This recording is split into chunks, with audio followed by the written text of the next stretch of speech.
Tonight, we return to the night the story was supposed to end. Halloween 1981. The cottage at Godric's Hollow is already broken. Its roof peeled back like a cracked shell, green light still fading from the air. The familiar image waits in the next room. A crib, a crying child, a body on the floor. But stay here, just for a moment longer. Shift your gaze away from the ruined nursery and into the darkness beyond the shattered wall, where canon never looks and where the real story is still breathing. Imagine this with care, because this is important. The killing curse has just rebounded. Voldemort's body has fallen, his magic torn free. In the wreckage, Harry Potter should be alone, moments away from being lifted into Hagrid's arms and carried toward a lifetime of cupboards and locked doors. Instead, the first sound he hears is not a motorbike in the distance, not the crack of apparition in the lane, but his parents' voices, low and urgent, whispering in the dark as they argue about whether they have just damned their son in order to save him. You are invited to stand in that darkness with them, to watch James, pale and shaking under a perfected disillusionment charm, staring at the wreck of his own house while Lily counts Harry's breaths from 10 paces away, her wand hand trembling but steady. Lily was a charms prodigy, and the corporeal echo replicas she left in that cottage did exactly what they were meant to do. They died. They anchored the protection. They convinced the wand, the curse, and the watching world that James and Lily Potter were gone. In the canon story, the next image is simple. A doorstep in Privet Drive. A bundle of blankets. A boy no one in that house truly wanted. But what if that doorstep never received a letter? Never cradled a scarred infant beneath the weight of a sleeping cat and a milk bottle? What if the sacrifice you were told about was only half the truth, and the Potters chose a different kind of protection? One that required them to remain alive, invisible, and unforgivable. The grave in Godric's Hollow was not only a symbol, the grave was empty. This is the thing that nobody knew. Not Dumbledore, who had built his entire plan on the belief that love meant death and that blood magic could only be sealed with a corpse. Not Hagrid, who had carried Harry from the ruins believing he was rescuing the last living Potter.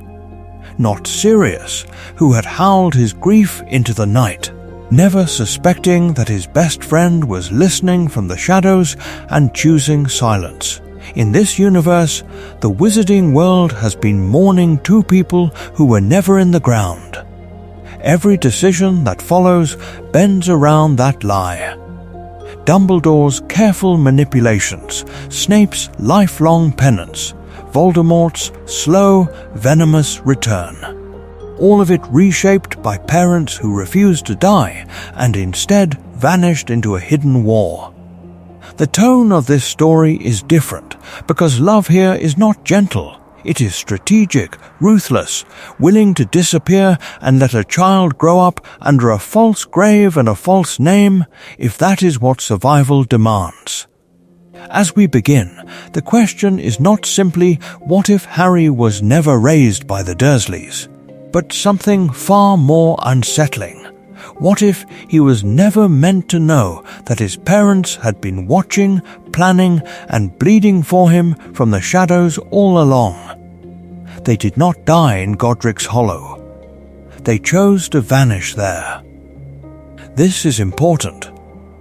In this version of the story, James and Lily Potter do not fall beneath green light on a nursery floor. They do not leave their son screaming in a ruined crib because fate demanded a sacrifice. Instead, they execute a plan so precise, so ruthless, that even the greatest mind of their age bends under its weight.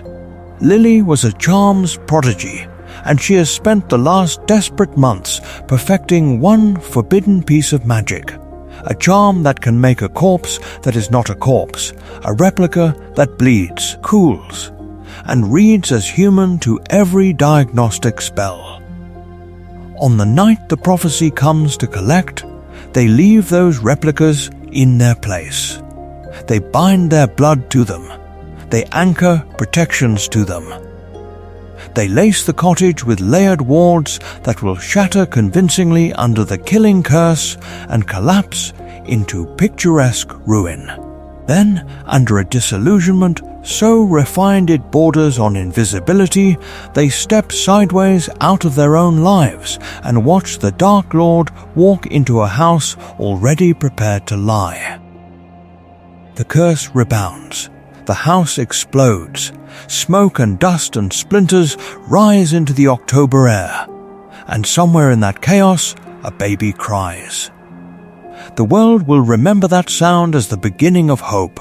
James and Lily will remember it as the first proof that their deception has worked. Because in the days that follow, the wizarding world does what it always does with trauma: it buries it. It digs a grave in Godric's Hollow, fills it with bodies that are not the bodies it thinks, and builds an entire era of grief on that mistake. The grave was empty.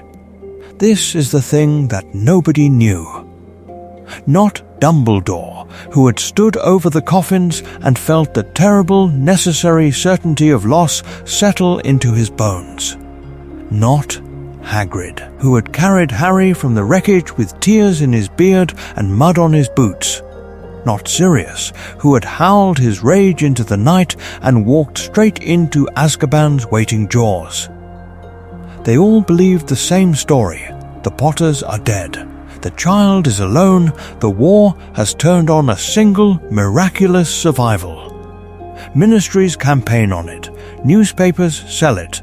Mothers hush their children with it. Every law, every hesitation, every whispered argument about power and safety is haunted by that ruined crib. And Harry grows up inside that public myth. In the official narrative, he is an orphan, a symbol, a boy whose parents died well and completely. Somewhere else, another Harry, alive, watched, trained in secret, learns a quieter, more terrible truth, that his parents chose the shadows over the pedestal, that their love took the shape of absence. In this video, those layers will be stripped back. How was the lie constructed? Whom did it shield, and whom did it condemn to grief that was never necessary? When the boy who lived is revealed as the boy whose parents refused to die on schedule, does the legend become hollow? Or does it become something far more unsettling? At the center of it all is one unforgiving question. When the Potters chose to live as ghosts rather than fall as martyrs, was that cowardice, genius, or a love so ferocious it would not bow to prophecy, grave, or history? The first lie was carved in stone. In the churchyard at Godric's Hollow, beneath an angel dusted with frost, the Potter's grave waited. Years later, Harry and Hermione would stand there in the snow, candles guttering in the wind, reading the inscription that joined sacrifice and scripture. They would believe, as everyone believed, that James and Lily Potter lay beneath their feet. They did not. The grave was empty. This is important. From the first shovelful of earth, from the moment the coffins were lowered on ropes that creaked in the cold air, there was nothing inside them that had ever drawn breath. No broken glasses, no auburn hair, no wand-scarred hands. Only the perfect stillness of crafted absence, the hollow where a story had been buried instead of bodies. No one checked. No one wanted to. The dark mark had burned above the ruined cottage like a wound in the sky. The front wall had been blasted open, the nursery half collapsed, the crib scorched and splintered. A killing curse had been loosed and had rebounded with a violence that rattled the wards of half the country. And at the center of it all, a crying child with a lightning wound on his forehead and both parents nowhere to be seen. For a community already strangled by fear, this was enough. Enough proof, enough narrative, enough closure to stagger on.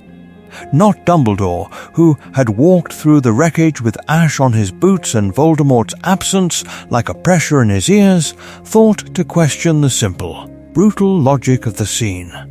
Not Hagrid, who had lifted Harry from the broken crib with hands that shook, who had to be guided away before he tried to dig through the rubble himself. Not Sirius, who had arrived too late, seen the ruin, and felt his world collapse into a single murderous idea. They gathered at the funeral beneath a pewter sky. Dumbledore stood at the head of the grave, his voice steady and distant as he spoke of courage, of prophecy, of a power that Voldemort could not understand. Hagrid wept openly, great shuddering sobs that made his shoulders heave. McGonagall's jaw was clenched so tightly it ached, her grief held in the rigid line of her spine. Soil thudded on wood, wands lowered. The grave closed over the lie. The grave was empty. How could such a deception stand in a world of magic, of wards, of truth spells, and post-mortem enchantments? How could an entire society, led by the greatest wizard of the age, be fooled by a pair of coffins that held only silence? The answer does not lie in cheap illusion or hasty transfiguration. It lies in a kind of magic so old it was almost successfully erased, a charm that made even death itself uncertain. Lily was a charms prodigy, and she had been planning. Snow fell softly on the stone in Godric's Hollow, muffling the world, whitening the names of the not-quite-dead. And somewhere far away, in a cramped sitting room that did not officially exist, Lily Potter sat very still beside a wireless, listening as a solemn voice recited her own eulogy for the first time, while her wand hand trembled, and the replicas that had bought this lie began, very slowly, to fail. What happens when the magic holding that first lie together starts to crack? The first lie begins to fray in Godric's Hollow. The second unfolds on a quiet street in Surrey. Dumbledore walks away from Privet Drive as in the familiar story. Midnight air cold against his face, the street lamps dimmed, the cat no longer a professor but a shadow at the corner.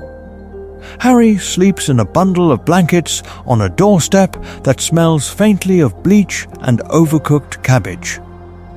This is important, because in this universe, the man who turns his back on that door believes he has already turned his back on two graves. He has seen the cottage. He has stepped over rubble that still hums with spent magic. He has, in his own mind, looked upon the bodies of James and Lily Potter and pronounced them beyond the reach of any healing charm. He walks slowly not because he doubts his plan, but because he is carrying the weight of a failure that feels absolute. Not Dumbledore, who had argued for trust and secrecy and the elegance of a single secret keeper, knew that the charm on that cottage was only half the story.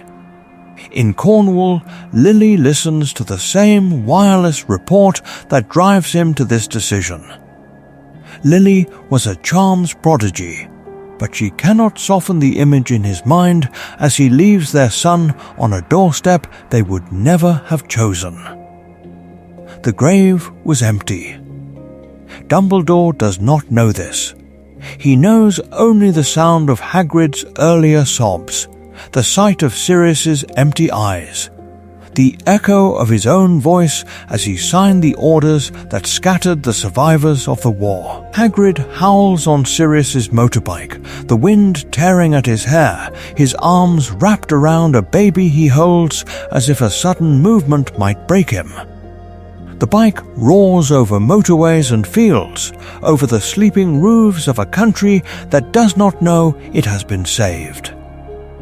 Not Hagrid, who had lifted Harry from the ruins and felt the sticky ash of a blasted crib on his hands, knew that the small body he carried had never lain between true corpses, only replicas. His grief is not diluted by the lie, it is shaped by it. Every tear he sheds on the long flight to Surrey becomes another stone in the invisible wall between Harry and the people who are still alive. Far out to sea, in a fortress whose stones drink despair, another man replays the same night. Sirius Black sits in Azkaban, cold biting through skin and bone, and he remembers James laughing, saying, "It has to be Peter, Patfoot." No one would ever suspect him. He remembers agreeing. He remembers the explosion on the Muggle Street, the screams, the ring of twisted metal. Not Sirius, who had trusted his own cleverness and believed his friendship a shield, knew that the people he loved had chosen not to trust him with a full plan. He thinks the grave is full because of him. He thinks Harry is an orphan because of him. The Dementors feed on that certainty. The lie gives them endless food. This is important. Not Dumbledore, who had walked away from the only family Harry had left. Not Hagrid, who had flown through the night with a child pressed to his chest. Not Sirius, who had traded freedom for guilt and never once protested his own innocence out loud. Not one of them knew the truth. Their pain is not invalidated by the lie, it is weaponized by it. The conspiracy that keeps James and Lily alive does not merely hide in the shadows. It drinks from the honest grief of good people and grows stronger. And so the question shifts. If the Potter's survival is built on this much suffering, can it still be called a happy ending, or is it the beginning of a different kind of curse? The curse begins, in canon, with a blanket on a doorstep. The image is almost liturgical now, a cold November night in Little Whinging, the orange wash of a street lamp over number 4. A baby wrapped in a thin bundle, a letter tucked beside him like a paper gravestone. The grave was empty in Godric's Hollow, and so the mourning is displaced here onto a slab of concrete and a brass letterbox. Petunia opens the door with a sharp intake of breath she will never admit to, sees green eyes she recognizes and refuses, and something in her hardens into a lifelong vow of denial. This is important, because from that moment, the story is fixed along a particular track. The milk bottles rattle. The baby cries. A cat that is not a cat watches from the wall. Not Dumbledore, who had placed the child there with a conviction that pain would be a necessary tutor. Not Hagrid, who had flown through the night believing he was delivering the boy to safety. None of them stay to see what happens when the door closes and the lock turns. But in this universe, the doorstep stays empty. The night is just a night. Vernon Dursley grumbles about the cold as he checks the car, his breath fogging in the air. Petunia opens the door in her dressing gown, peers out and sees only the neat path, the hedges, the waiting milk. No blanket, no letter, no living reminder of the sister whose grave she has not dared to visit. She shivers once, for reasons she cannot name, and goes back inside. The most famous baby in the wizarding world never touches their doormat. There is no cupboard under the stairs because there is no child to be put there. No 10 years of deliberate ignorance. No small boy in broken glasses learning to make himself smaller than the space he is allowed. There is no Harry who flinches at raised voices, who apologizes for existing, who learns to equate survival with silence. The absence of that single brutal choice unravels everything that follows. Instead, the grave in Godric's Hollow holds only a replica, and the real child sleeps elsewhere, under wards shaped by a mother who refused to let her son's first memory be of rejection. Lily was a charms prodigy, and in this timeline, her genius is not a tragic footnote, but an ongoing force, monitoring charms on his heartbeat and dreams, layered protections that make the Dursley doorstep unnecessary. So, the question shifts again. If Harry is not starved of affection and knowledge, if he grows up with wandlight over his cradle instead of a bare bulb in a cupboard, who does he become? What does the wizarding world lose or gain by losing that version of him who was forged in deprivation? We will return to this missing doorstep, to this unchosen grave. When a very different 11-year-old walks into Hogwarts, one who already knows exactly who he is and exactly what was taken from him the night he was never left on Privet Drive. Sirius Black's tragedy begins in the same place Harry's does not, on a dark street with a broken house behind him and a baby in Hagrid's arms.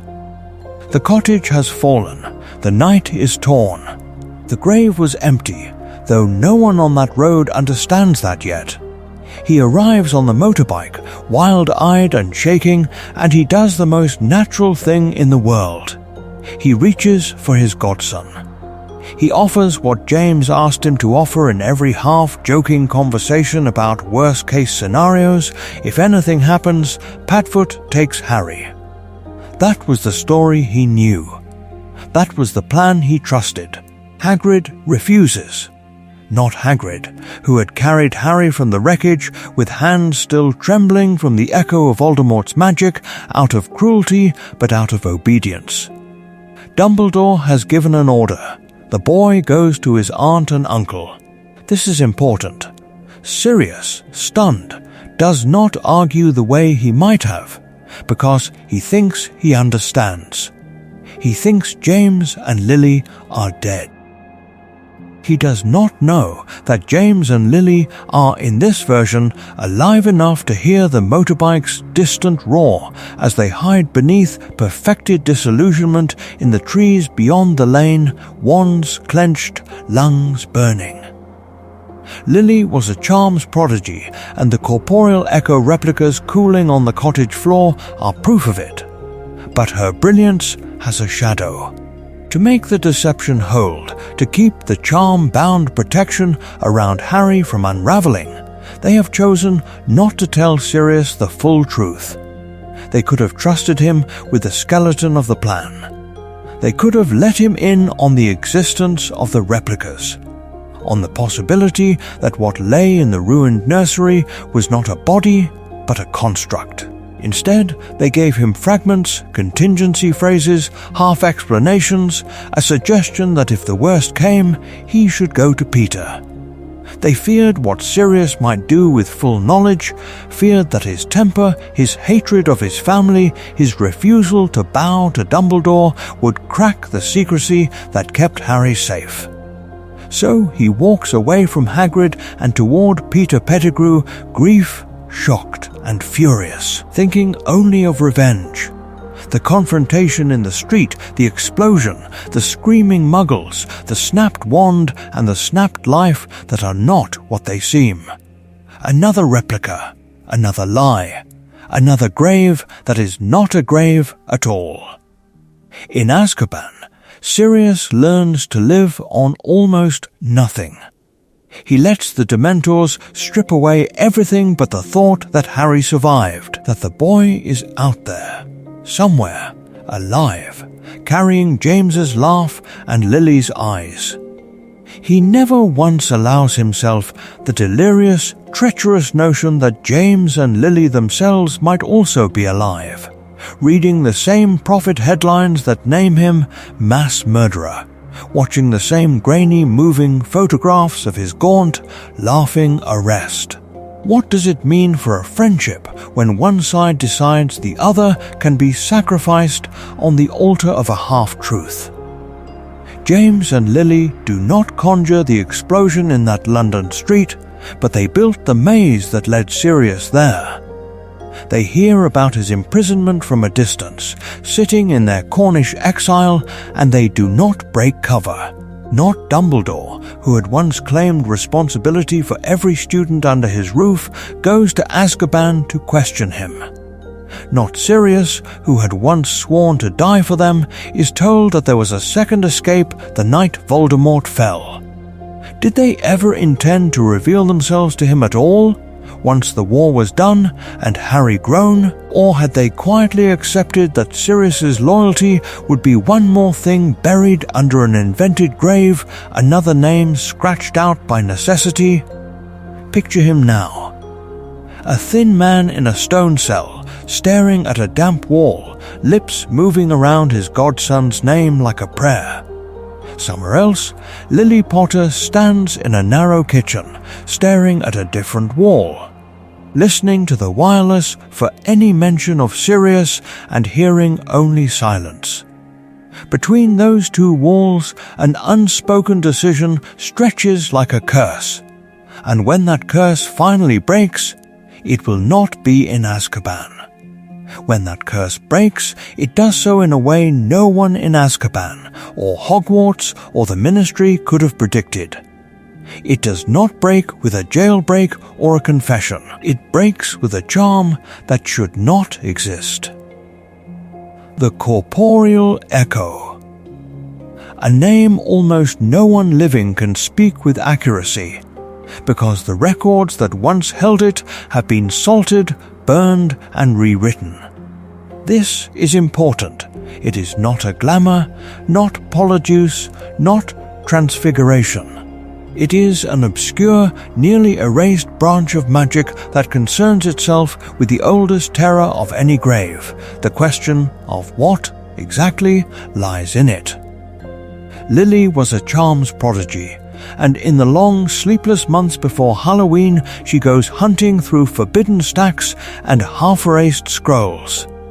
She finds a fragment, then another, until a story emerges of a 7th century witch in the north who devised a spell to cheat not death, but evidence. The corporeal echo creates a perfect physical replica of a living being at the instant of casting, down to the last freckle, the last broken bone, the last strand of hair. The function is brutal in its simplicity. The wand traces the living body the magic copies. Flesh is mirrored into flesh, blood is mirrored into blood. Scars, old curses, even the peculiar magnetic tug of a person's magical signature are frozen and impressed into a new shell. When the charm is complete, two bodies exist where there was one, the original, still alive and breathing, and the echo, already drifting towards stillness. The ontological boundary is precise. The echo is not alive. It does not think. It does not feel. No soul ever touches it. It is an object shaped like a person, a vessel of meat and magic designed to satisfy the eye, the wand, and even the most basic forensic charms. A healer's diagnostic spell will register a heart that has just stopped. An aura's detection magic will confirm the victim's identity. A grieving friend will recognize the face and collapse. But the echo cannot walk away. It cannot impersonate. The living seeming state, that eerie interval where the skin is still warm and the lungs still hold air, lasts only minutes before the structure collapses fully into a corpse. Useless for infiltration. Useless for long games of deceit. Perfect, however, for one very specific plan: to die, convincingly on command. The grave was empty in more than one ancient war.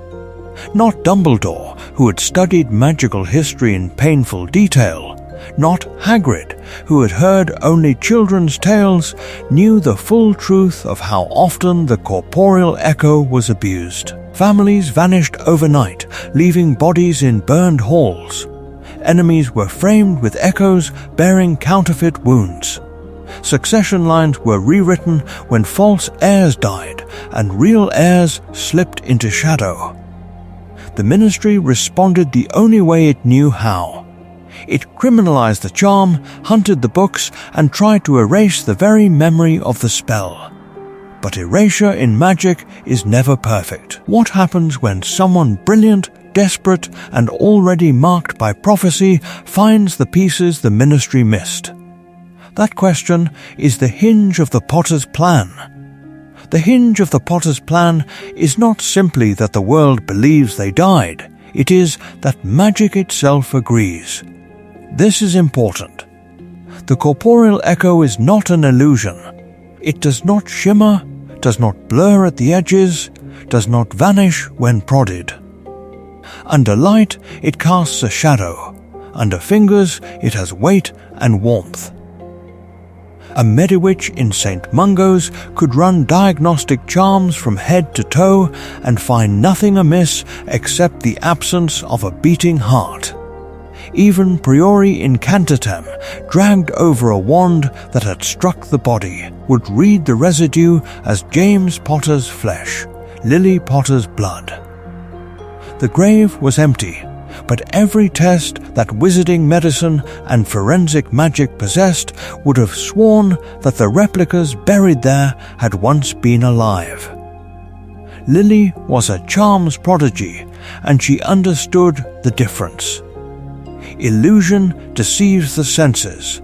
The echo deceives the record. The spell reaches backward and forward along the thread of a life, imprinting on the replica a perfect facsimile of scars, fingerprints, magical signature, even the faint echo of childhood illnesses that healers read like rings in a tree. Not Dumbledore, who had handled too many bodies in too many wars, could have told the difference by sight or touch. Not Hagrid, who had carried Harry from the ruins and seen the broken forms on the floor. Not Sirius, who had arrived too late and howled over what he thought were his friends. Yet the charm has limits, and those limits are where the story turns grave. The echo can fool eyes, hands, and ordinary spells, but it cannot counterfeit the soul. Deep soul magic sees through it as through glass. The veil in the Department of Mysteries would not stir for an echo. There is no true passage, no whispering remainder. Artifacts that bind to living intent recoil. The Elder Wand will not shift allegiance for a replica's fall. The Resurrection Stone will not call an echo from the dark, because nothing truly crossed. The price of that deception is timing. The corporeal echo must be cast at the exact instant a killing curse would land, riding the lethal green as a catalyst. The Avada Kedavra does the one thing it was designed to do: sever life. The echo catches that severance, fixes it, brands the replica with a believable death signature. Too early and the spell collapses into a grotesque mannequin. Too late and there is only a real corpse. And after that moment, the echo is utterly inert. It cannot rise as an inferious, necromantic hooks find no purchase. It cannot be made into a Horcrux, there is no soul to tear, no fragment to anchor. It cannot be resurrected, bargained with, or questioned. For the darkest kinds of magic, it is a dead end, a closed door. Which means this: for James and Lily, there is no undo button. Once the charm is cast, once the world and its magic agree that the Potters are dead, stepping back into the light would not simply be a political scandal. It would shatter the implicit trust that holds wizarding reality together. If a grave can be full of replicas and the record of death can lie, what other certainties crumble? In choosing the echo, they choose a one-way road. The next question is how you live and how you fight when you have buried yourselves alive. To understand what it means to bury yourself alive, you have to go back to the first wizard who tried. Not in metaphor, but in deliberate, orchestrated disappearance. This is important. In the late 13th century, when the ministry was still more fortress than institution, an unspeakable, known only as Cassian the Twice Buried, perfected the first codified version of the corporeal echo. The records that survive do not agree on his face, his lineage, or even his original name. They agree on one thing only. On the night of a failed coup inside the earliest Department of Mysteries, Cassian's body was found in a corridor slick with blood wand snapped. Eyes glassy and unseeing. The grave was empty. The corpse was not. It was a replica, wrought from his own magic and anchored to his living flesh through a lattice of runes and blood. While the ministry mourned a brilliant researcher cut down in internal strife, Cassian walked out through a service tunnel beneath the atrium, unseen. His heartbeat steady, his mind already turning to what could be done with a charm that could make a perfect dead self on command. The first man to test the corporeal echo did not die in his own story. He vanished from it. From there, the charm did not spread openly. It seeped. One pure-blood archivist in the Department of Mysteries copied a fragment of Cassian's notes before they were sealed, and her family hoarded it as a private weapon. A cousin married into another line. A dowry included a locked casket of parchment. Within a century, the corporeal echo had become a whispered resource among a handful of old families who understood what it meant to edit the truth of who was alive and who was not. They used it to stage assassinations where the victim rose again under a new name. They used it to erase disgraced heirs whose deaths were announced with full ceremony while the real child was smuggled abroad. They used it to conduct political purges that left no prisoners, no trials, no inconvenient testimonies, only convincing corpses in state and a public convinced the story was over. Not Dumbledore, who had spent his life defending institutional order, but men and women who believed that power was safest when it could not be questioned. Eventually, the pattern broke the surface. A widowed witch remarried a man whose dead brother appeared in a different country under a different face. A pure-blood patriarch attended his own funeral by mistake when the timing of his escape and the arrival of mourners misaligned. A scandal in the Wizengamot revealed a line of titles passed through 3 generations of technically dead men. The ministry could no longer pretend. They convened secret tribunals. They declared the corporeal echo a Class Black forbidden charm, its practice punishable by Azkaban without trial. Official tomes were scrubbed. Names were struck. Research was seized and consigned to the Department of Mysteries, where unspeakables were ordered to unmake what Cassian had made. But magic, once thought, does not entirely die. This is important. There were misfiled scrolls in provincial record offices referenced under the wrong century. There were half-erased footnotes in genealogical studies hinting at corporeal duplications and administrative anomalies. And there was one volume, bound in dragonhide darkened by age, that should have been destroyed when the Hogwarts library was purged of certain materials. It was not. It migrated quietly into the restricted section, its catalogue entry reduced to a number and a word that meant nothing to most: echoes. Hogwarts, after all, has always been more than a school. It is a palimpsest of everything the British magical world has tried and failed to forget. Not Hagrid, who had carried students out of danger without once wondering what slept in the dust above his head. Not Sirius, who had stalked those corridors as a boy, laughing, never knowing what lay behind certain chains and locks, but someone would look. Who at Hogwarts would have both the curiosity and the moral audacity to follow that faint, forbidden thread all the way down to Cassian's grave, to the twice-buried's terrible charm? And what would it cost her to understand it fully, to see how a replica might save a child by damning his parents to a living death? The answer, when it finally comes, is not a charm or a rune or a buried Icelandic manuscript. It is a division. A line cut straight through the heart of the wizarding world. From this point, everyone in this story belongs to one of two houses: grave believers or grave makers. The grave believers are the ones who saw the bodies, or heard the reports, or read the prophet headline and never thought to doubt it. They are the ones for whom the grave was the end of the story, not the beginning of a deeper, stranger truth. This is important. They include Dumbledore, who needed the simplicity of two dead parents and one living symbol to hold a shattered world together.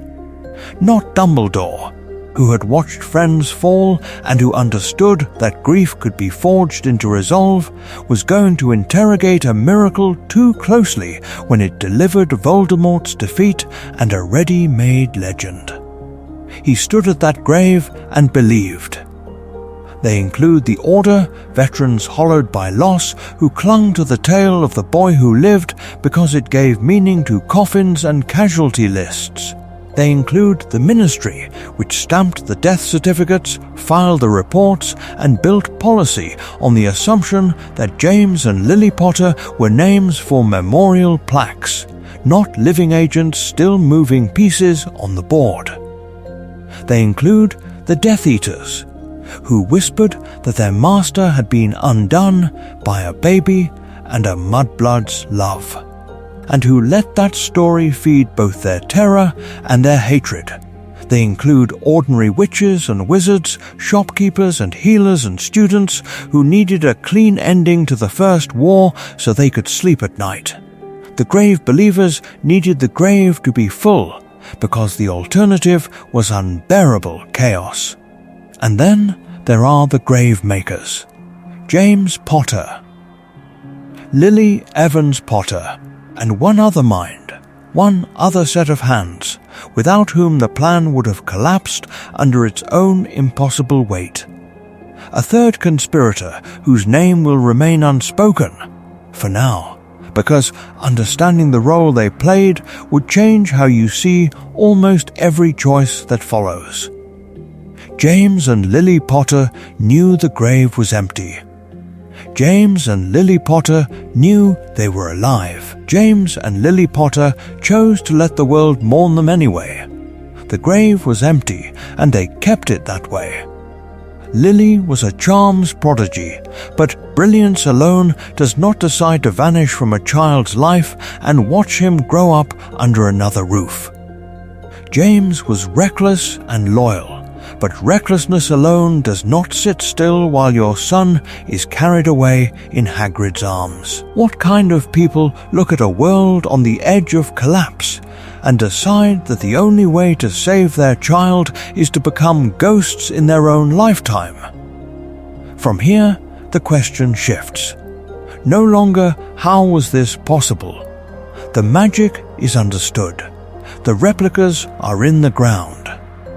Now we must ask, what does it mean, in flesh and conscience, to be a grave maker? And how long can such a choice remain buried before it claws its way back into the light? The grave was empty, And somewhere far from Godric's Hollow, Albus Dumbledore began to build a story on a foundation of ash. He believed he knew how the night had unfolded. He believed he understood the magic at work. This is important. In canon, Dumbledore is the architect of Harry's protection. He reads the rebound of the killing curse, interprets Lily's sacrifice, and fashions a plan. Blood wards anchored in a hateful Muggle home, a childhood of deprivation accepted as a necessary cruelty in service of a greater good. In that story, his authority is terrible but real. He is the one who sees furthest. Here, his sight fails him. The plan is wrong because the premise is wrong. The charm that fooled Voldemort also fools the man who studies prophecy in his sleep. The corporeal echo was never meant to dazzle a duelist. It was meant to mislead an examiner. Lily was a charms prodigy, and she chose a spell whose genius lay in the quiet places of magic, tissue resonance, residual aura, the minute signatures of lived experience that ministry forensics rely on when they certify a body as genuine.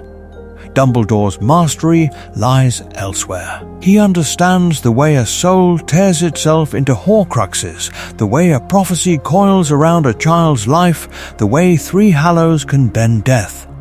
But he is not a Mediwizard, not an unspeakable, hunched over a corpse with diagnostic runes. The Echo was crafted to slip past exactly that kind of scrutiny.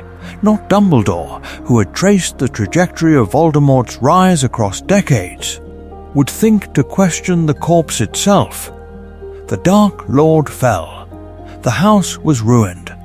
2 bodies lay among the rubble, radiating Potter blood and Potter magic. The instruments agreed. The grief agreed. The story settled like dust. Yet there is another layer, colder than ignorance and more intimate than error.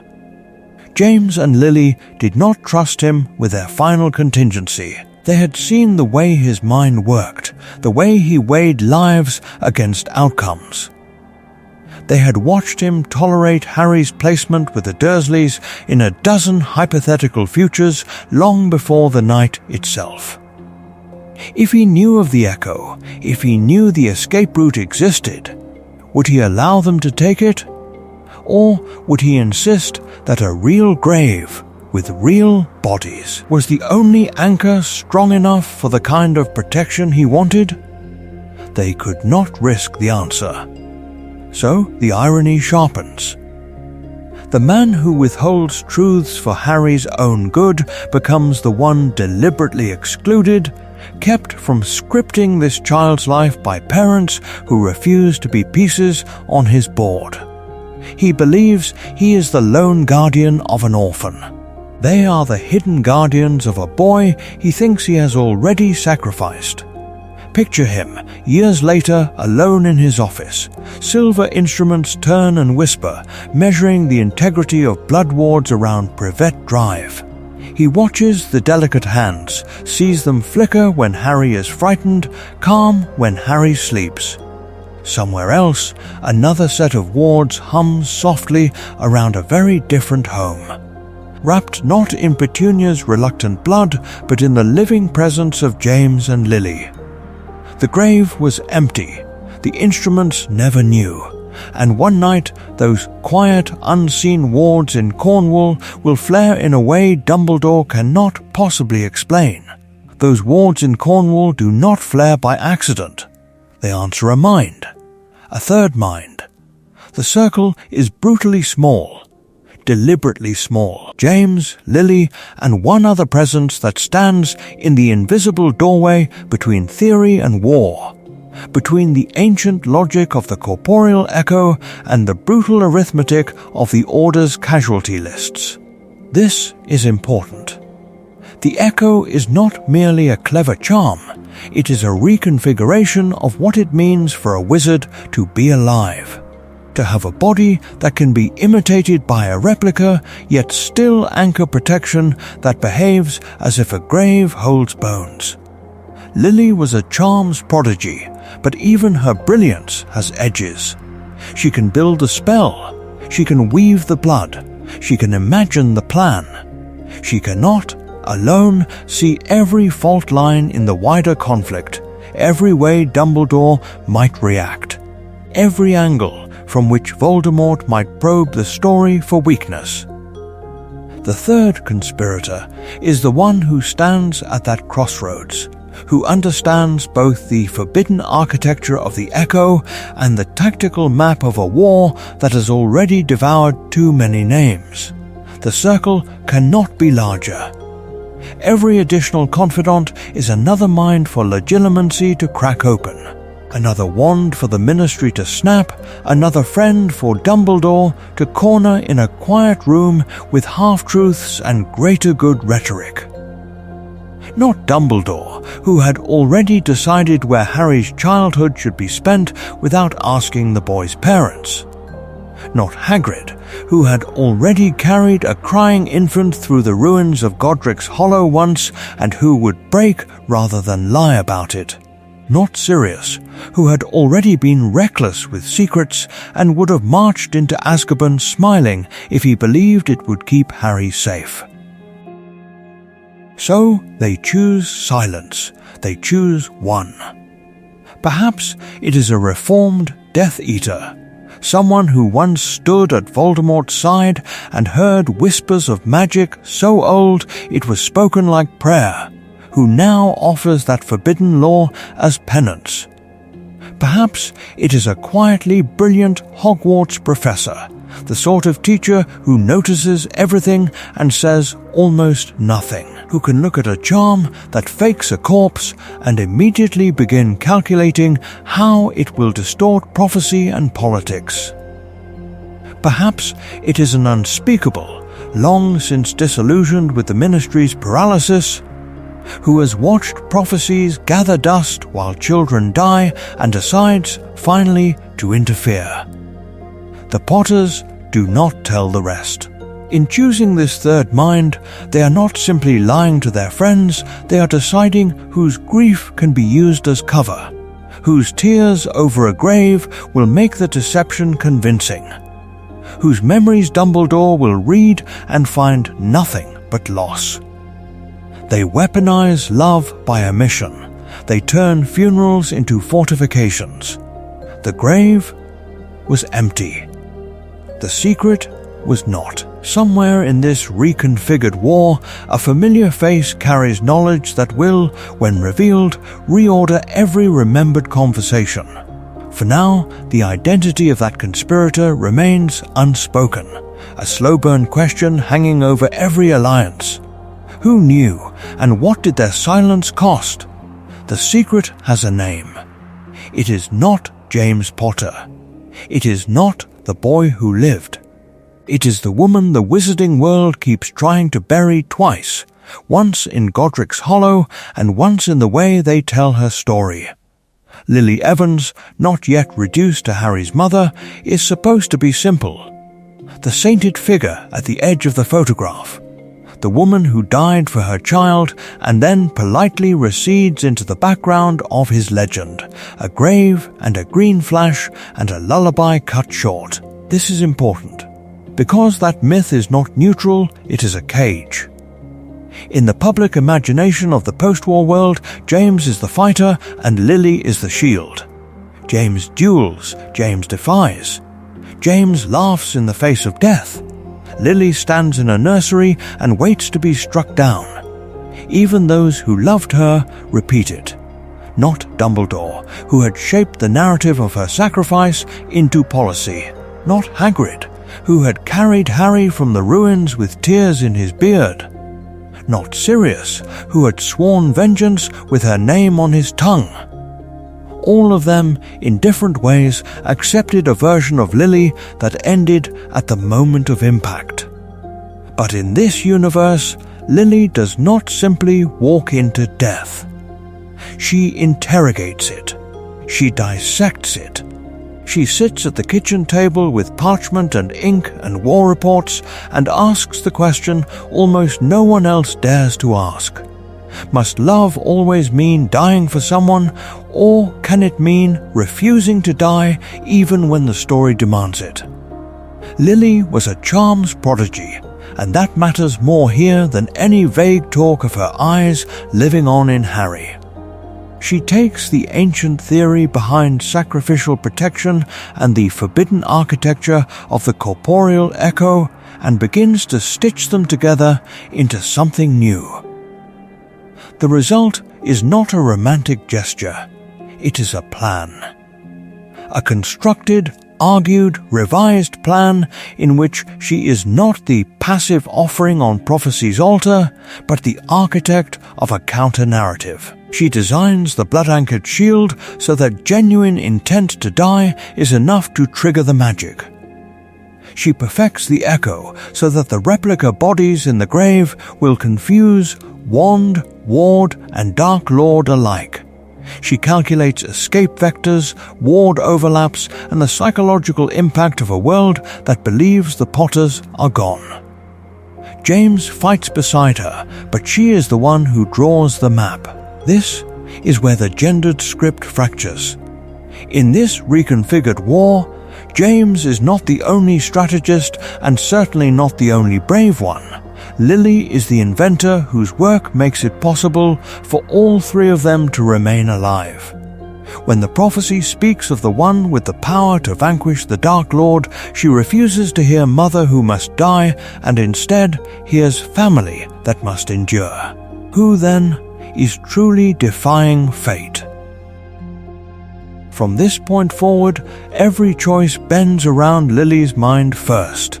The monitoring charms on Harry's distant sleep, the decision to let him enter Hogwarts as an apparent orphan, the timing of when to move against Horcruxes.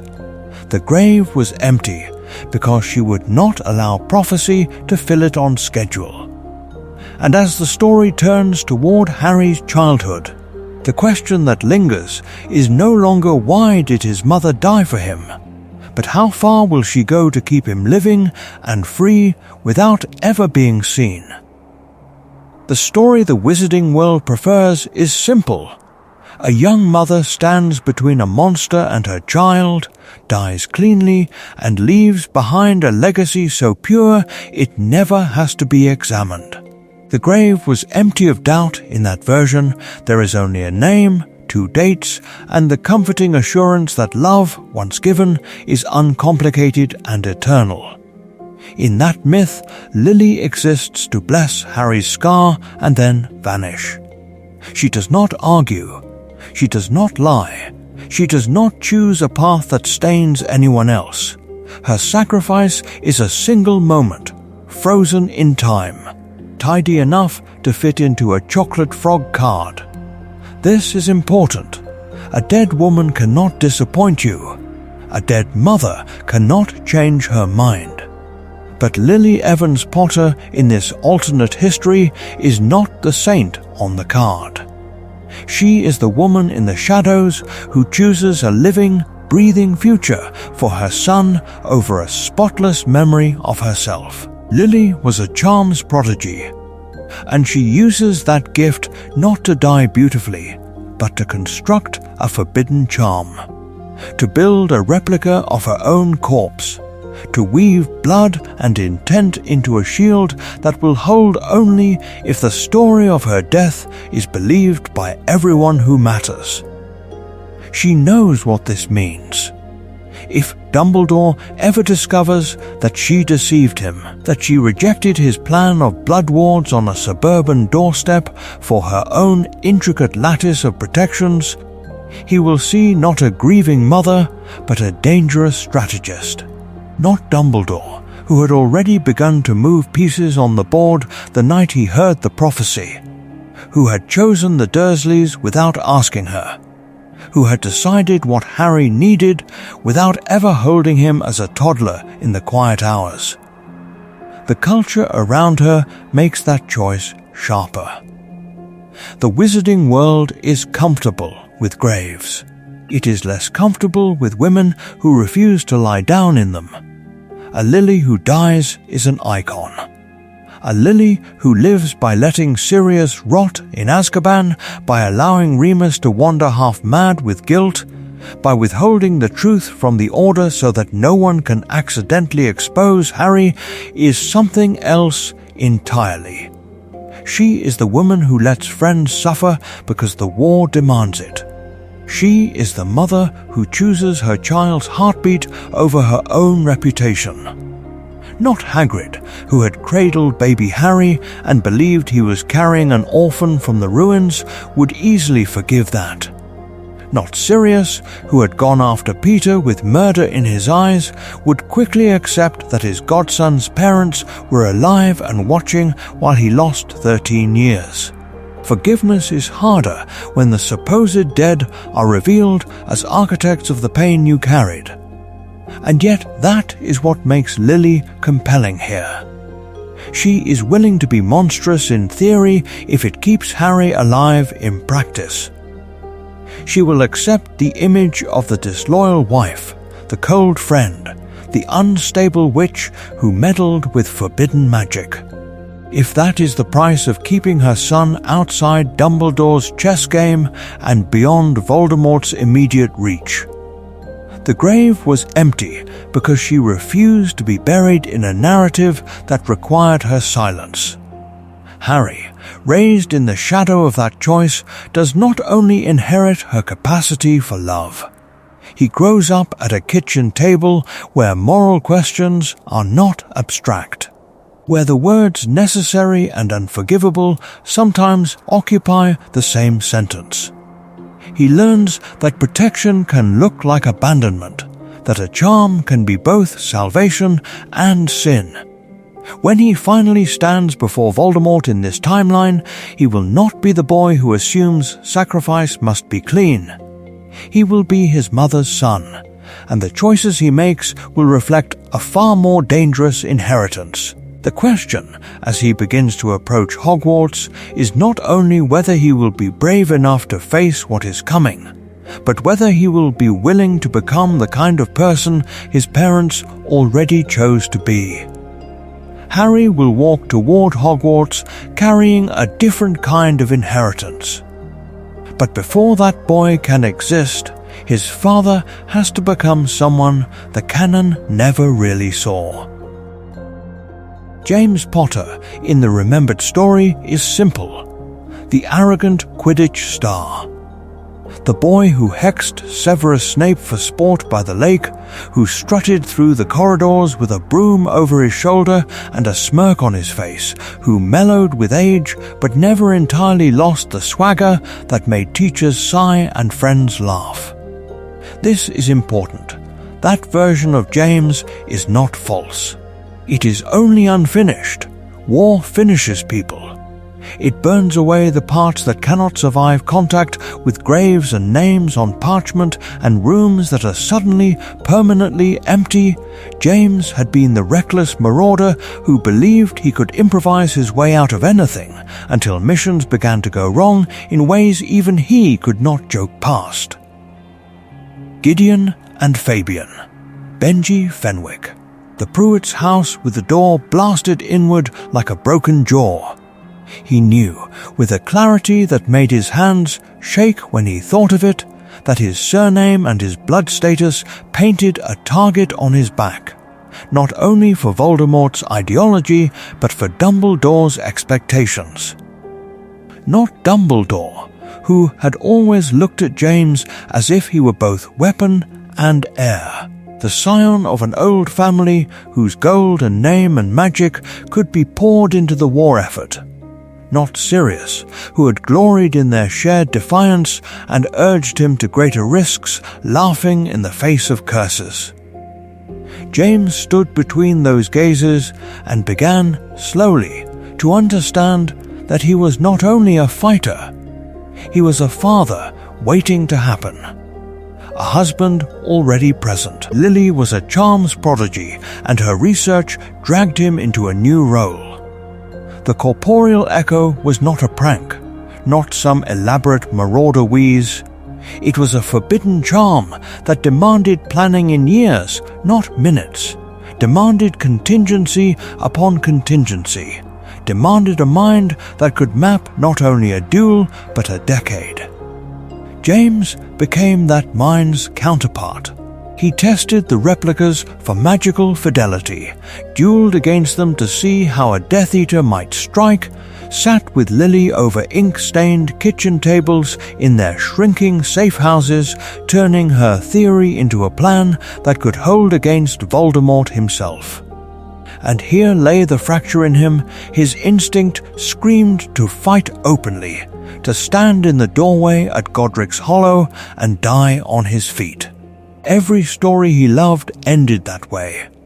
Yet the logic of Lily's work, the cold arithmetic of survival, told him that true bravery might mean vanishing, letting the world believe his grave was full, letting even Sirius think he had fallen instead of going down in a blaze of glory. Could he bear to be remembered as dead when he was still alive? The answer crystallized one quiet evening in Godric's Hollow, before the final night, before the cottage became legend. James held baby Harry against his chest, feeling the small, steady weight, the fragile heat, the way tiny fingers tangled in his robes. Lily spoke softly beside him, outlining the corporeal echo in precise, almost clinical terms, the replica bodies they would leave, the sacrificial protection anchored through intent rather than actual death, the disillusionment that would carry them out past the rubble while their son cried in the ruins. James listened. He watched Harry's fist curl, watched a green gaze blink up at him with unknowing trust, and something in him shifted. The boy who had once hexed for fun understood, for the first time without flinching, that courage might mean disappearing from the story so that Harry could survive it. The grave was empty in his mind before it ever existed in Godric's Hollow. He nodded once to Lily, to the charm, to the unbearable future they were about to choose. And as the plan settled over them like a shroud, another question rose, colder than any curse, when the time came. Would he be able to stay hidden while his son suffered for that choice? The night that would answer that question was already on its way. The night that would answer James's question would also decide something else, which story the world would be allowed to tell. Because outside that cottage, a legend was already waiting to be born. The Potters as tragic martyrs. The boy who lived as a consecrated infant, crowned in ash and crib bars, his very survival a hymn to innocent sacrifice. Voldemort's fall as a miracle, a single killing curse shattered by pure maternal love. This is important. It is simple. It is clean. It gives people a grave to visit and a narrative to hold. The grave in Godric's Hollow, with 2 names carved in stone, the dates cut short, the flowers piling up like apologies. Wizards would bring their children there and whisper that some loves are so powerful that even death must bow. Not Dumbledore, who had watched too many wars not to understand the usefulness of such a myth. Not Hagrid, who had carried Harry from the ruins and wept into his beard. Not Sirius, who had screamed in the street when he realized what had happened and what he had lost. None of them would question the story, because the story hurt in all the right, familiar ways. But inside that story, Lily was writing another one. In her version, love is not a single incandescent moment at the end of a wand. It is a structure, a design, a lie that must be maintained for years. Lily was a charms prodigy, and she approached survival as though it were an equation she could balance if she only found the correct sequence of magic, timing, and silence. The corporeal echo replicas in the nursery. The re-engineered sacrificial protection anchored through blood, not death.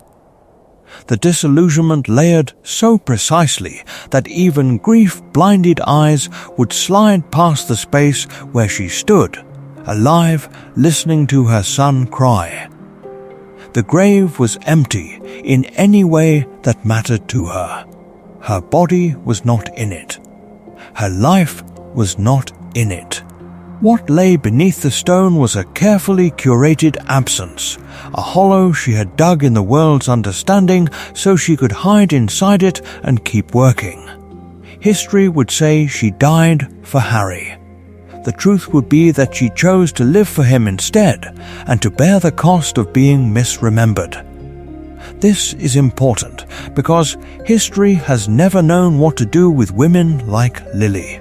It flattens them into symbols: the mother, the martyr, the saint. It prefers her screaming in a nursery to her standing in a warded workshop in Cornwall, ink on her fingers, maps of Horcruxes spread like wounds across the table. By faking her death, she ensured that the version of Lily Evans Potter the world would adore was a partial phantom, a sentimental replica. The rest of her, the strategist, the architect of the plan, the witch who chose a living burden over a glorious end, would be hidden even from her son. One day, Harry will learn that the mother he idolized did not do what he was told she did. He will stand over that grave and understand that the story he has been given is both true and not true. That the love that saved him did not end in that cottage but continued in secret, in choices that may have been harder than dying. What does it do to a boy to discover that the person he has mourned for years was alive, and that her greatest act of love was to let him grow up believing she was gone? That divergence, the public myth pressed upon him and the private reality concealed from him, will fracture his sense of self. The boy who lived will have to ask whether he was ever the boy he thought he was, or whether he was always the boy his mother calculated he would need to become. And Lily's calculation was not wishful thinking. It rested on something far more concrete than hope. From this point, the question is no longer whether she would dare to write such a story, but whether she truly had the skills to hold it together, the magic, the discipline, the ruthless precision required to make an impossible plan endure for 14 silent years. Her skills were not theoretical. They had been tested, measured, praised, and quietly feared. Slughorn, who collected promising students the way dragons collected gold, spoke of Lily Evans for years after she left his classroom. Lily was a charms prodigy, he would say, not only because she could master a charm on the first attempt, but because she would tilt her head, frown at the incantation, and then ask why the wand movement curved there, why the syllables broke that way. What would happen if one altered the stress? This is important. Most students wanted to know how to pass the exam. Lily wanted to know how the magic thought. In 6th year, when others were still wrestling with ordinary nonverbal spells, she was already layering them. A silent shield charm, compressed and thinned to a translucent film. A cushioning field nested just beneath it, tuned to the exact mass of a falling body. A tiny, almost imperceptible twist of air to redirect smoke away from lungs. She built them together, one inside another, holding 3 distinct patterns in her mind at once without letting them tangle. It was an art of subtle manipulations, of invisible architecture. The corporeal echo would one day demand exactly this, the ability to weave a replica that felt alive to every test but remained at its core an obedient construct. Flitwick saw a different facet. As a former dueling champion, he knew that power alone did not win.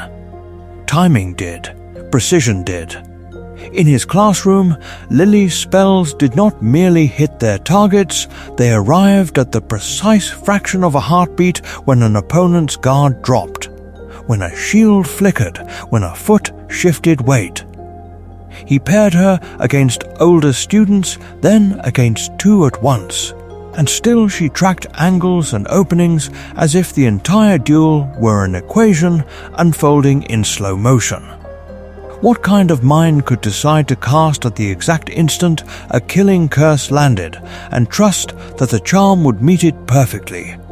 Not Dumbledore, who had long ago moved from precision to power, from single spells to sweeping designs. Not Hagrid, who had never needed such fine control. Not Sirius, who had fought like a storm, wild and overwhelming. Lily's gift was narrower, colder, more exacting. She did not simply cast spells, she dissected them.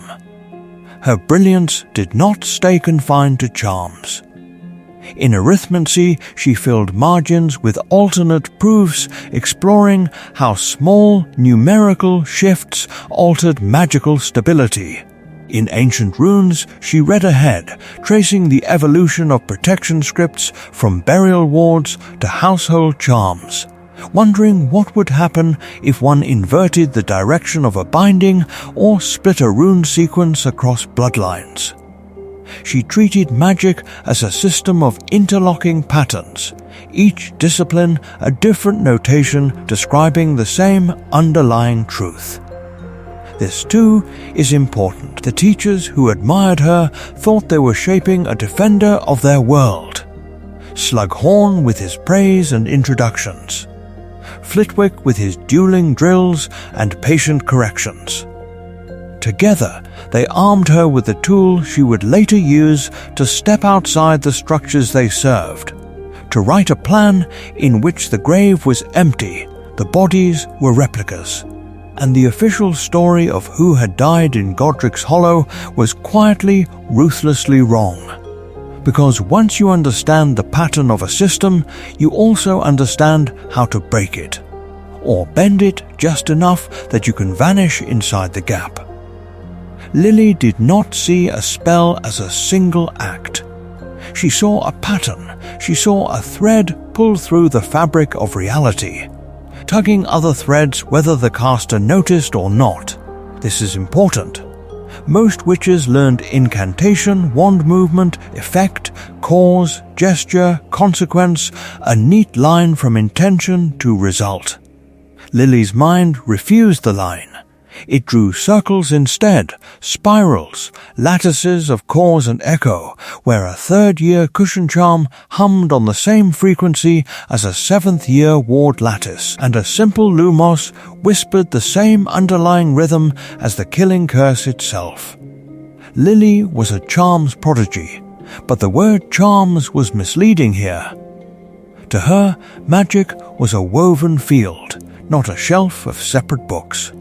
She would sit in Flitwick's class and feel the way a levitation charm bent the local field of possibility. Then go to Transfiguration and recognize the same curvature in McGonagall's lecture on intrinsic form. Later in the library, she would open an arithmancy text and find the equation that described that curvature, buried in a dry theorem about feedback loops and resonance thresholds. Her textbooks became maps of this invisible tapestry. In the margins of Standard Book of Spells, she inked tiny runes pointing to a footnote in ancient runes about binding intent into stone. Next to that, an arithmancy reference, see Theorem 4.3 on self-reinforcing cycles. A page later, a note in green, compare to Protean charm instability. She built chains of cross-references that leapt across disciplines, so that turning one page in charms quietly tugged three others in warding and transfiguration. No professor saw the whole thing. Not Dumbledore, who had praised her essays. Not Hagrid, who had simply called her brilliant and left it there. This is the cognitive style that made the corporeal echo thinkable. Where another witch would see Avada Kedavra as pure intent to kill made manifest, Lily saw a repeatable burst of structured energy, a violent, highly coherent thread ripping through the tapestry along a known path. If its structure was known, it could be diverted. If diverted, it could be split. If split, one branch could be forced to carve an imprint into prepared matter, a body-shaped replica, a vessel for blood and identity, while the other branch met a shielded, living target and was turned aside at the last possible instant. This is important because it means her survival was not an accident of love. It was a designed interference pattern. In Cornwall, that same way of seeing seeped into Harry's childhood like light under a door. He learned that a charm was never just a charm. It was a choice of which threads to pluck, which harmonies to awaken. When he later walks into Hogwarts in this story, he will not think, "How do I break this rule?" but "What does this rule connect to, and where are its seams?" The grave was empty because Lily understood seams, and Harry, raised inside that understanding, will learn to slip through them. Lily understood seams, but she did not stop at charms. She went looking for the stitches in every branch of magic she could reach. This is important. In Transfiguration, she ignored the theatrics that impressed classrooms and examiners. No teacups into tortoises, no birds into water goblets for her private work. Lily sat with bone and ivory, with blood and ink, with hair and spider silk, and asked a quieter, more terrible question: how little could she change while still changing everything? A sliver of femur, transfigured to ivory so precisely that the marrow channels remained, taught her where life ended and structure began. A single drop of blood, coaxed into ink that still carried the donor's magical signature, showed her that identity could be written, suspended, and read. Lily was a charms prodigy, but in these experiments she became something else. A cartographer of living matter. She mapped how magic flowed through tissue, how far you could separate a person from their own body before the soul refused to follow. When she later shaped the corporeal echo charm into a replica that could anchor Harry's protection, she was not guessing. She knew exactly how much of a person could be removed from the scene and still leave a convincing corpse behind. The grave was empty because she had already rehearsed emptiness, in vials and slivers and careful, reversible horrors. Ancient runes gave her a different kind of scalpel. Where charms were music and transfiguration was sculpture, runes were language, grammar laid over magic like law. She fell in love with the way a single ideogram could turn a killing curse into a conditional threat, dormant unless three separate conditions aligned. She learned to carve contingencies into stone and parchment. If the caster's intent wavers, then the spell collapses. If the target is blood of my blood, then reroute the force into the ward lattice. If the attacker bears this mark, then record, reflect, retaliate. In a war where most people hurled blunt curses, she wrote sentences. Arithmancy became her stress test. At night, while James slept and the house creaked around them, she filled pages with matrices of risk. What was the probability that a ward keyed to Harry's heartbeat would fail if he apparated unexpectedly? How many microseconds of vulnerability existed between the collapse of Voldemort's body and the rebound of his own curse? In which tiny window could a corporeal echo be safely cast without the magic noticing the substitution? She calculated curse rebounds, ward cascades, and failure thresholds until the numbers stopped being numbers and became weather patterns of fate. By the time October 31st approached, Lily was no longer simply a mother preparing a desperate charm. She was a magical engineer building a system. She prototyped on small scales, iterated, introduced controlled faults to see how her work broke, then sealed those fractures with new runic clauses and arithmetic corrections. The plan to fake their deaths was not a single act of bravery.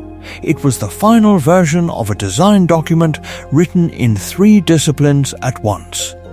And this is the world Harry will grow up inside, a cottage where magic is not just performed but diagrammed on kitchen walls, where transfiguration charts share space with bedtime stories, where runes curl around door frames and probability tables sit beside toy brooms. In that house, a charm is never just a charm. It is a problem to be understood, a pattern to be questioned. What kind of child does such an environment create? What happens when that child walks into a Hogwarts built for instinct and obedience, carrying blueprints? He will not be the only one changed by that design. Someone else is already watching the numbers shift. Someone is already counting, already testing the limits of what protection can do. Lily Evans Potter is walking alone through Hogwarts long after curfew, her footsteps swallowed by stone and shadow. The castle sleeps. Portraits snore in gilded frames, the torches along the corridor to the library reduced to a faint, intermittent glow. Her wand is a thin line of light in the dark, the tip held low, the way one carries a candle in a graveyard.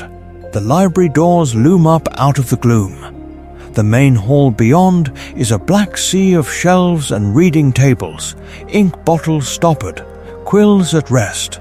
The stories inside thousands of books temporarily silent. At the far end, the iron chain across the entrance to the restricted section glints like a warning. Lily pauses, listening, feeling the castle breathe around her.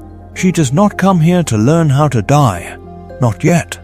She comes because the war outside these walls is tightening, because names she knows are becoming names on memorials, because she has seen what happens when protection fails. This is important. Lily was a charms prodigy, but talent is not enough when the enemy is a wizard who tears his soul apart to stay alive. She lifts her wand. The unlocking charm leaves her lips in a whisper, almost a caress rather than an incantation. The chain slackens, links falling soundlessly into her hand. She slips through, drawing it closed again behind her, sealing herself in with the forbidden. Her purpose is not yet a plan. She is not imagining replicas in graves or a cottage in ruins while the true family watches from the shadows. She is hunting something more abstract and more terrible, the mechanics of sacrifice, the grammar by which magic writes life and death into the world. How does a mother's choice become an unbreakable shield? How does the universe keep its accounts? She moves along the shelves, reading spines by wandlight, maledictions, necromantic theory, experimental bindings of soul to object. She takes down volumes, skims, replaces. Nothing speaks to what she half knows and half fears, the intuition that intention itself might be a force the old wizards barely understood. Then she sees it. No dramatic glow, no cursed aura, just a slim, unremarkable book wedged crookedly between 2 infamous tomes whose titles, first years, whisper as dares. Its own title is half scratched away, the leather scarred as if someone tried to erase it from history. Only 2 words remain clear: corporeal echo. Her fingers hesitate on the spine. Then she draws it out. The pages smell of dust and something colder. She reads. a 7th century charm devised in secret and banned in public. A method of creating a perfect lifeless double of a living witch or wizard, a replica so convincing that blood, bone and magic all agree it is the original. Case studies follow, written in a cramped, appalled hand. Families who vanished by leaving bodies that were not bodies. Leaders who escaped assassination by letting their own funerals proceed over counterfeit corpses. The grave was empty again and again, and nobody knew. Not Dumbledore, who had praised the ingenuity of a vanished ally. Not Hagrid, who had dug earth over a body that was only ash given form. Not Sirius, who had sworn vengeance over a friend already in hiding. Lily's stomach twists. The ethical revulsion rises first. A sharp, clean horror at the deceit, the desecration of mourning itself. To counterfeit a death is to counterfeit grief. It is a violation of the deepest kind. And yet, the intellect that made her top of her year will not look away. The charm is elegant, precise. It does not steal life, it reflects it, captures a moment and fixes it in matter like a photograph made of flesh. What could such an echo do if bound to a protection? Could a sacrifice be simulated in form while remaining true in intent? Her hand trembles as she turns the last page. She closes the book very gently, as though it might shatter. She does not tell herself she will never touch this magic. She is too honest for that. Instead, she stands in the dark, the small weight of the volume in her palm, and admits a quieter, more terrible truth. One day, if the war demands it, she might have to. And somewhere, far in her future, a cottage in Godric's Hollow is already waiting for that choice. She does not sleep that night. She does not sleep properly for years. In the dim dormitory of her 6th year, with the curtains drawn and a silencing charm pressed tight around her bed, Lily returns to the corporeal echo. Not as a horrified witness this time, but as an apprentice to a forbidden idea. Lily was a charms prodigy, and prodigies are cursed with one thing above all: they cannot leave an unsolved problem alone. The timeline begins quietly. 6th year, 7th year, early order missions. While others trade stories of raids and narrow escapes, she is building a second secret archive. Rolls of parchment coded in arithmancy shorthand, diagrams of human silhouettes overlaid with runes. Careful notes on magical thresholds of identity. This is important. She never shows James. She never shows McGonagall, not Dumbledore, who had praised her for her defensive work and would have burned these pages rather than let them reach the wrong hands. She proceeds like a healer dissecting a poison. First, she separates the components. The echo needs structure, it needs energy, and it needs a template. Structure she can test on inanimate objects, a teacup that appears twice on the table, a quill that writes in perfect tandem with its own replica until the ink in the copy thins and vanishes. Energy she refuses to draw from dark curses, substituting non-lethal jinxes, stunners, and even ambient ward bleed. How much power keeps a shell standing without tipping it toward life? Then the animals. Mice at first, then beetles, then a garden toad borrowed from the edge of the Hogwarts lake. She creates partial echoes, never whole, an empty skin of light that moves only when she wills it. A body with no breath, no independent magic, no pain. She times them with a muggled stopwatch James gave her as a joke and she kept as a talisman, recording to the second how long each construct remains stable before collapsing into grey dust. There is a line she will not cross. She will not touch sentient minds. She will not make a copy of a person without consent, will not risk a half-souled thing that screams. She writes it at the top of every notebook. No consciousness, no memory, no will. She refuses to let this charm become a weapon for false corpses in political graves, for manufactured evidence, for the quiet erasure of enemies. The grave was empty is a sentence she intends only for herself. But the war does not care about her intentions. Friends die. Marlene, the McKinnons, the Prewetts. Names that once laughed with her around Gryffindor fires, now carved into stone. Each funeral tightens something in her until the corporeal echo is no longer a fascination, it is a contingency. When Voldemort begins hunting the Potters, specifically when the prophecy's shadow falls over Harry's crib, the work hardens into a plan. By then, she and James are already in hiding. Godric's Hollow. Fidelius, a cottage that feels less like a home and more like a beautifully warded trap. At night, while Harry sleeps and James patrols the perimeter with his wand and his restless guilt, Lily refines, corrects, and rehearses. How fast can she raise the replica? How precisely can she bind blood and intent to a body that is not truly alive? Years pass. Adjustments accumulate. She maps out sequences, contingency trees, failure modes. She learns how to anchor sacrificial protection without actual death, how to make the magic believe the story it is told. By the time October 1981 approaches, she is not improvising. She is walking a path she has traced 100 times on parchment and a dozen times in smaller, safer echoes. On Halloween, she will not be inventing a miracle in a moment of panic. She will be executing the final movement of a design whose first note was written in a darkened dormitory bed with a forbidden book in her hands and a war whispering through the castle walls.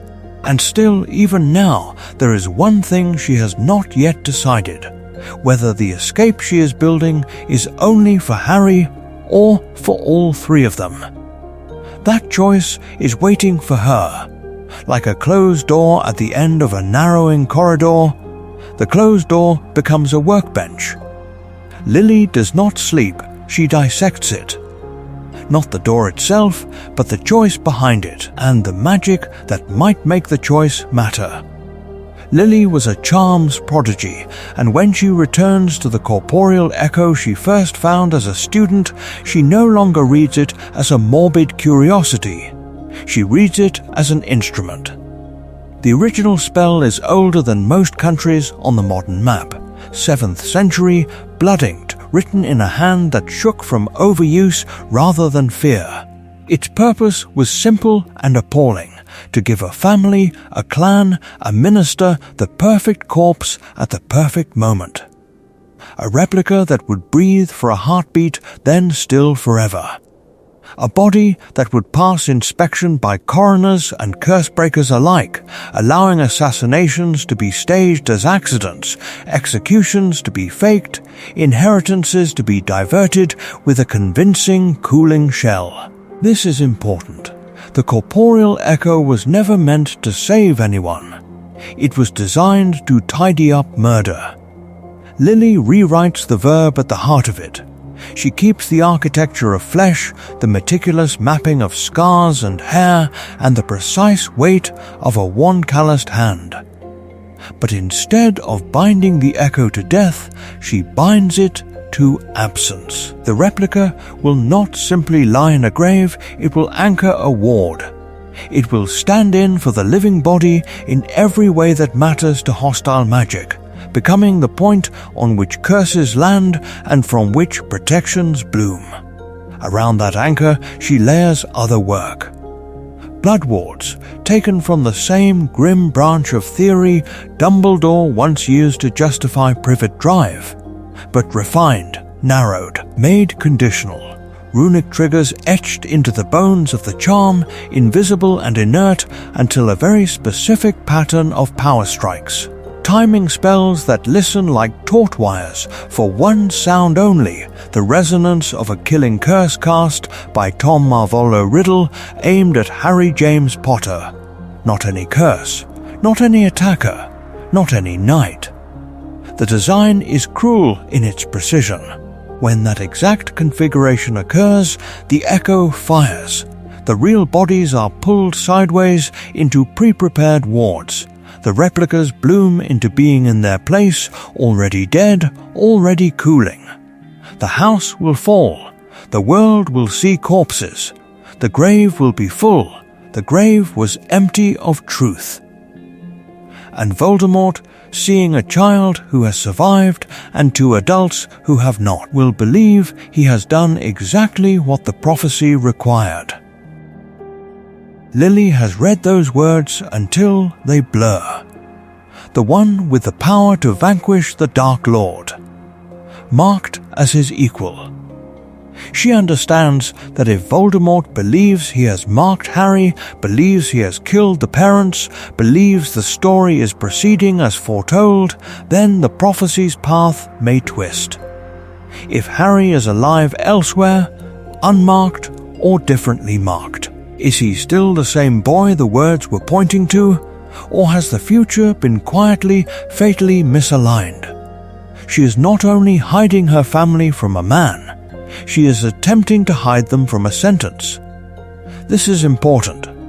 She is trying to use a dark charm as a scalpel against fate itself, carving a narrow passage between destiny and deception. Not Dumbledore, who had trusted in sacrifice. Not Hagrid, who had trusted in strength. Not Sirius, who had trusted in loyalty. None of them would have dared to cut prophecy this way. But Lily will. And the last question is the sharpest. When the echo finally sings, who exactly will it be allowed to save? Lily does not begin with fate. She begins with language. When Dumbledore finally recites the prophecy in that dim Cornwall kitchen, he gives her the familiar bones of the story. A child born as the 7th month dies. A child with the power to vanquish the Dark Lord. A child the Dark Lord will mark as his equal, and either must fall at the hand of the other. He speaks it like a eulogy delivered early, as though the grave has already been dug and filled. The grave was empty. This is important. Lily listens, but she does not crumble. She dissects. Each clause becomes a variable, not a verdict. A child born at the end of July? Fixed, the one with the power to vanquish? Potential, not punishment. Marked as equal?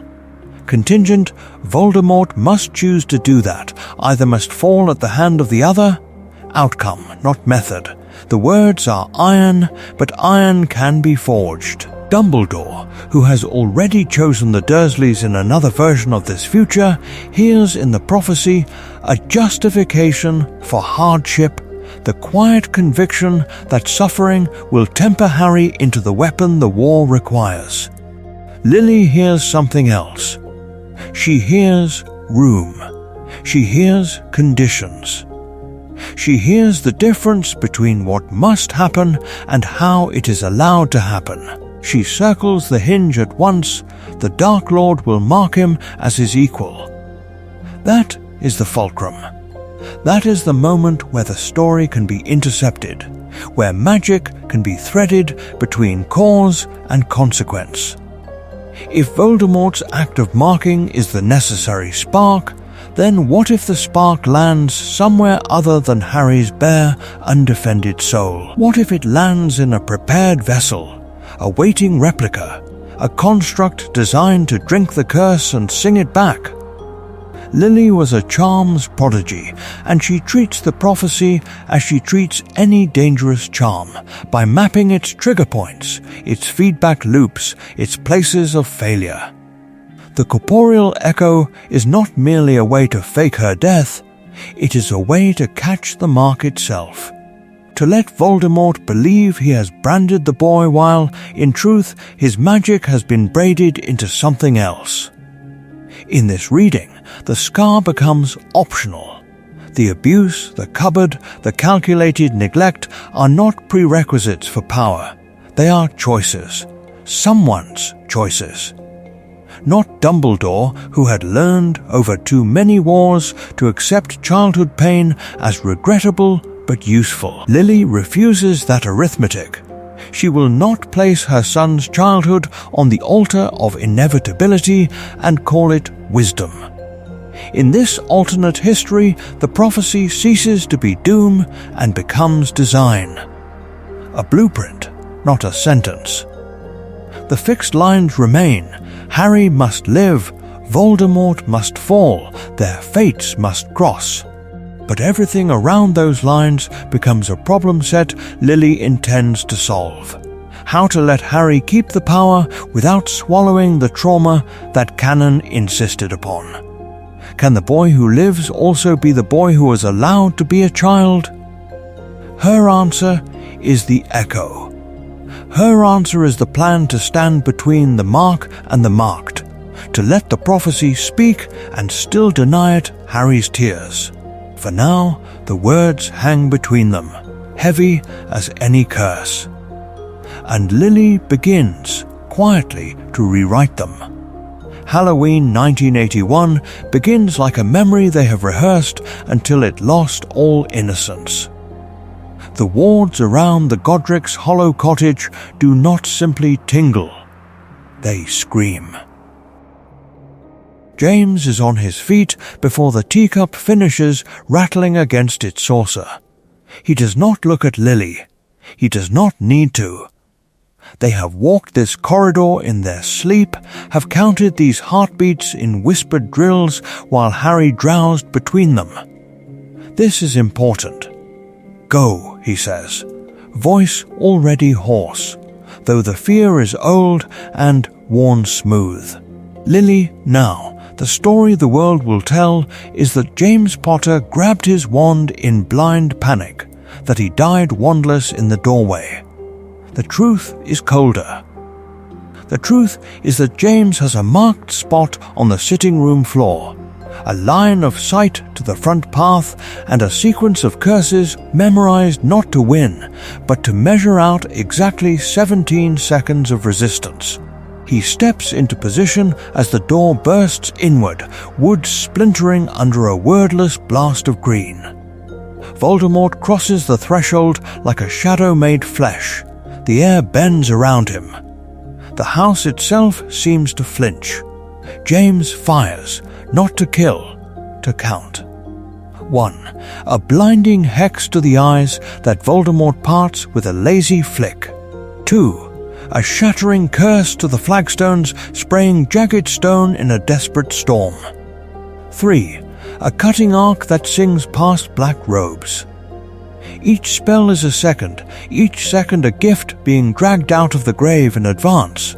Upstairs, Lily is already in the nursery. Harry is standing in his crib, fists on the rail, eyes wide and solemn, as if he knows the script but not the ending. Lily was a charms prodigy, and her wand moves now in a pattern she has traced 100 times in dust and candle smoke, never once at full power. Runes carved into the plaster behind the faded wallpaper flare to life, lines of light crawling like veins around the room. The corporeal echo array wakes, its geometry wrapping the crib, the child, the very air. She binds the charm to Harry's blood with a whispered incantation, then reaches further, reaching for the shape of the curse she knows is coming, the one name that has haunted every calculation. Downstairs, James falls. On time. Voldemort ascends the stairs with unhurried steps. He believes the war is ending in this narrow hallway, in this small house already cracking under the weight of his magic. Not Dumbledore, who had placed all his faith in distance and secrecy. Not Hagrid, who had carried messages through the dark. Not Sirius, who had argued for a different secret keeper. None of them are here. Only the Dark Lord and a mother and a child. The door explodes inward. Lily does not beg. That part of the story was always wrong. She stands between crib and wand, her own hand raised not to shield, but to anchor. The runes roar, the ward lines lock. Her intent is a blade. Stand aside, Voldemort hisses, and the nursery seems to contract around the syllables. No, the killing curse leaves his wand like a verdict. Avada Kedavra, green and absolute, racing toward the tiny form in the crib. The corporeal echo catches it. For a heartbeat, there are 2 Harrys, 2 Lilies, 2 Jameses. 2 sets of bodies, one alive and quivering with terror, one already corpse-bound, occupy the same space, the same pose, the same last breath. The grave was empty because the grave had been prepared tonight, in duplicate. Reality shudders. The wards choose. The curse strikes the Echo Harry. The replica dies, perfectly, skin cooling in an instant, the mark seared into a forehead that no true child will ever wear. The reflected magic ricochets, wild, slamming back into the caster with a sound like stone splitting in winter. Voldemort tears apart. The cottage erupts. Floorboards buckle, glass liquefies. The night itself seems to inhale in shock. In that collapsing second, the hidden layer of the array unfurls, a ward space folded just out of phase with the room, anchored to Lily's blood and James's last counted seconds. The living Potters fall sideways. From Voldemort's point of view, there are 3 bodies on the floor, 3 still forms framed by ruin and dust. He stands over them, robes whipping in the backlash wind, and believes the prophecy broken and the child destroyed. A breath away, unseen, James hauls in air that tastes of ozone and plaster. Lily clutches a screaming, very much alive Harry to her chest as the ward space seals, a silent coffin of safety. Outside, the village will see a ruined house and a legend being born. Inside the fold, a family vanishes, carrying with them a lie powerful enough to rewrite the war. The night in Godric's Hollow is over. The plan has only just begun. The room does not explode. It folds. Not outward in splinters and fire, but inward, along lines that Lily has carved into the bones of the cottage itself. The ward space takes them, not into another place, but into another angle of the same place. A pocket of folded reality anchored to the stone foundations and the old earth beneath. This is important. They have not apparated. They have not fled. They are inside the same room, in the instant between heartbeats when lethal magic saturates the air and time is thin. Lily was a charms prodigy, and she had built this coffin of safety with a scholar's precision and a mother's ruthlessness. Runes are etched into the hidden sides of beams, thin as veins, drinking in years of quiet practice. Blood-bound anchors sleep under the floorboards, iron nails dipped in Potter and Evan's blood, hammered in while Harry babbled in his cot upstairs. A timing charm, delicate and terrible, lies coiled around the whole structure, keyed not to a clock, but to the specific energy spike of the killing curse itself.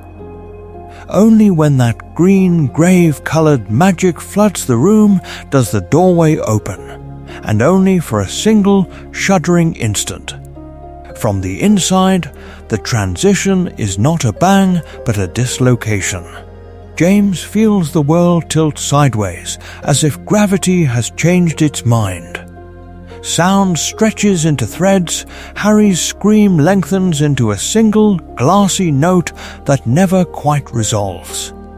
The flash of green light freezes into filaments, hanging in the air like strands of luminous silk as they slip past them, through them into the walls. When the falling stops, the cottage is still there, but every colour has been washed in ash. The fire in the grate is a grey shape. The curtains are grey. Even the blood on Lily's hand looks like shadow. There is no sound. Not the crackle of settling beams, not Harry's sobs, not James's ragged breathing. Magic hums instead, a pressure in the bones, as if the whole house is holding its breath. They stand in a silent, grey-tinted replica of their own home. A ward space that is the story of the room told one layer to the left of reality, sustained by the killing magic still echoing in its walls. Outside that fold, the story is different, and no one will question it. From Voldemort's perspective, nothing unusual has happened. He sees bodies on the floor where the replicas lie. He feels the catastrophic backlash that tears his physical form apart. He leaves behind a ruin and a legend, a scene so complete that even the most suspicious mind will accept the truth of the Potters' deaths. Not Dumbledore, who had searched for contingencies all his life. Not Hagrid, who had carried an orphan from the wreckage. Not Sirius, who had sworn to be a guardian. None of them will suspect that the grave was empty before it was ever dug. The cost is written into the design. The ward space is unstable, a bridge, not a sanctuary. The killing magic that opened it is already decaying, its saturation of the room bleeding away with every second. The pocket will collapse in minutes, its grey walls crumpling back into ordinary time. When that happens, the echoes that Voldemort struck at, the replicas that took the curses, will finish their story and settle into true corpses. They have one chance. One pre-linked exit point, a ward thread Lily has tied from this folded room to a safe location miles away, waiting like a hooked line in the dark. If they do not step through before the last of the lethal magic drains from the foundation stones, the ward space will snap shut with them still inside, sealing them forever in a silent, airless sliver of unreality. James feels the pressure building, like a storm in his teeth. Lily feels the timing charm fray. Harry is heavy and warm and alive in her arms. The plan has worked, but the grave is still hunting them. They move for the exit. Because somewhere beyond this collapsing fold, a future is already being arranged around a boy the world believes to be alone. The exit is not a door. It is a mouth of green fire waiting in the dark. They reach it as the ward space howls behind them, as the air itself seems to tear. Lily's hand is slick on her wand. James's grip on Harry is bruising. The charm keyed to her blood is already waking, tasting the presence it was built to obey. This is important. Every contingency depends on what happens in the next heartbeat. There is no grate, no hearth, no polite architectural frame. Only a hovering ring of emerald flame suspended in nothing, anchored to a single fact: Lily Evans Potter's blood is alive. The flu is not on any ministry register, it does not touch the Burrow or Hogwarts or number 12. It leads sideways along a thread of stolen powder and carved runes to an unregistered property that even the Order only half believes exists. Harry coughs once as the fire takes them. Then the world inverts. They stumble out into cold stone and stale air. No windows. A cramped, unfamiliar room with soot-streaked walls and a single iron lamp burning low. The taste of ash coats their tongues. Harry is wailing now, high and thin, his small lungs scraping against the residue of magic in the flue. James drops to his knees with him, as if his legs have simply given out. One moment, death. The next, This Lily straightens, because she must. Because the plan does not end with escape, it begins there. She draws her wand with a hand that will not stop shaking and whispers the first strand of the modified Fidelius. Not on herself, not on James. On the room, the cottage above it, the hollowed-out estate wrapped around this hidden cellar. The unnamed third conspirator, waiting miles away, feels the charm catch like a hook in the ribs as the role of secret keeper settles into their bones. The grave was empty. That had always been the intention. The world would need a story, a visible truth to bury. Lily was a charms prodigy, and she had designed this concealment like a layered spellbook. The corporeal echo replicas in Godric's Hollow, the sacrificial protection anchored through them, the ward space escape. And now this final vanishing under a Fidelius that even Dumbledore cannot articulate without permission. Above, the ward space collapses. The echoes remain where they fell, cooling into convincing corpses as the cottage's remaining defenses twist and fail. Wards snap in sequence to mimic backlash from Voldemort's rebounding curse. Scorch marks and shattered stone telling a story of catastrophic magical failure. Not Dumbledore, who had studied curse damage for decades, will question it. Not Hagrid, who had carried Harry out of the rubble, will doubt the bodies he never saw. In the cellar, the emotional whiplash is almost violent. James is laughing and sobbing in the same breath, clutching Harry too tightly. Lily is counting her own heartbeats, because if she stops, she will run back through stone and fire and ruin everything. Days later, the wireless crackles in their new kitchen.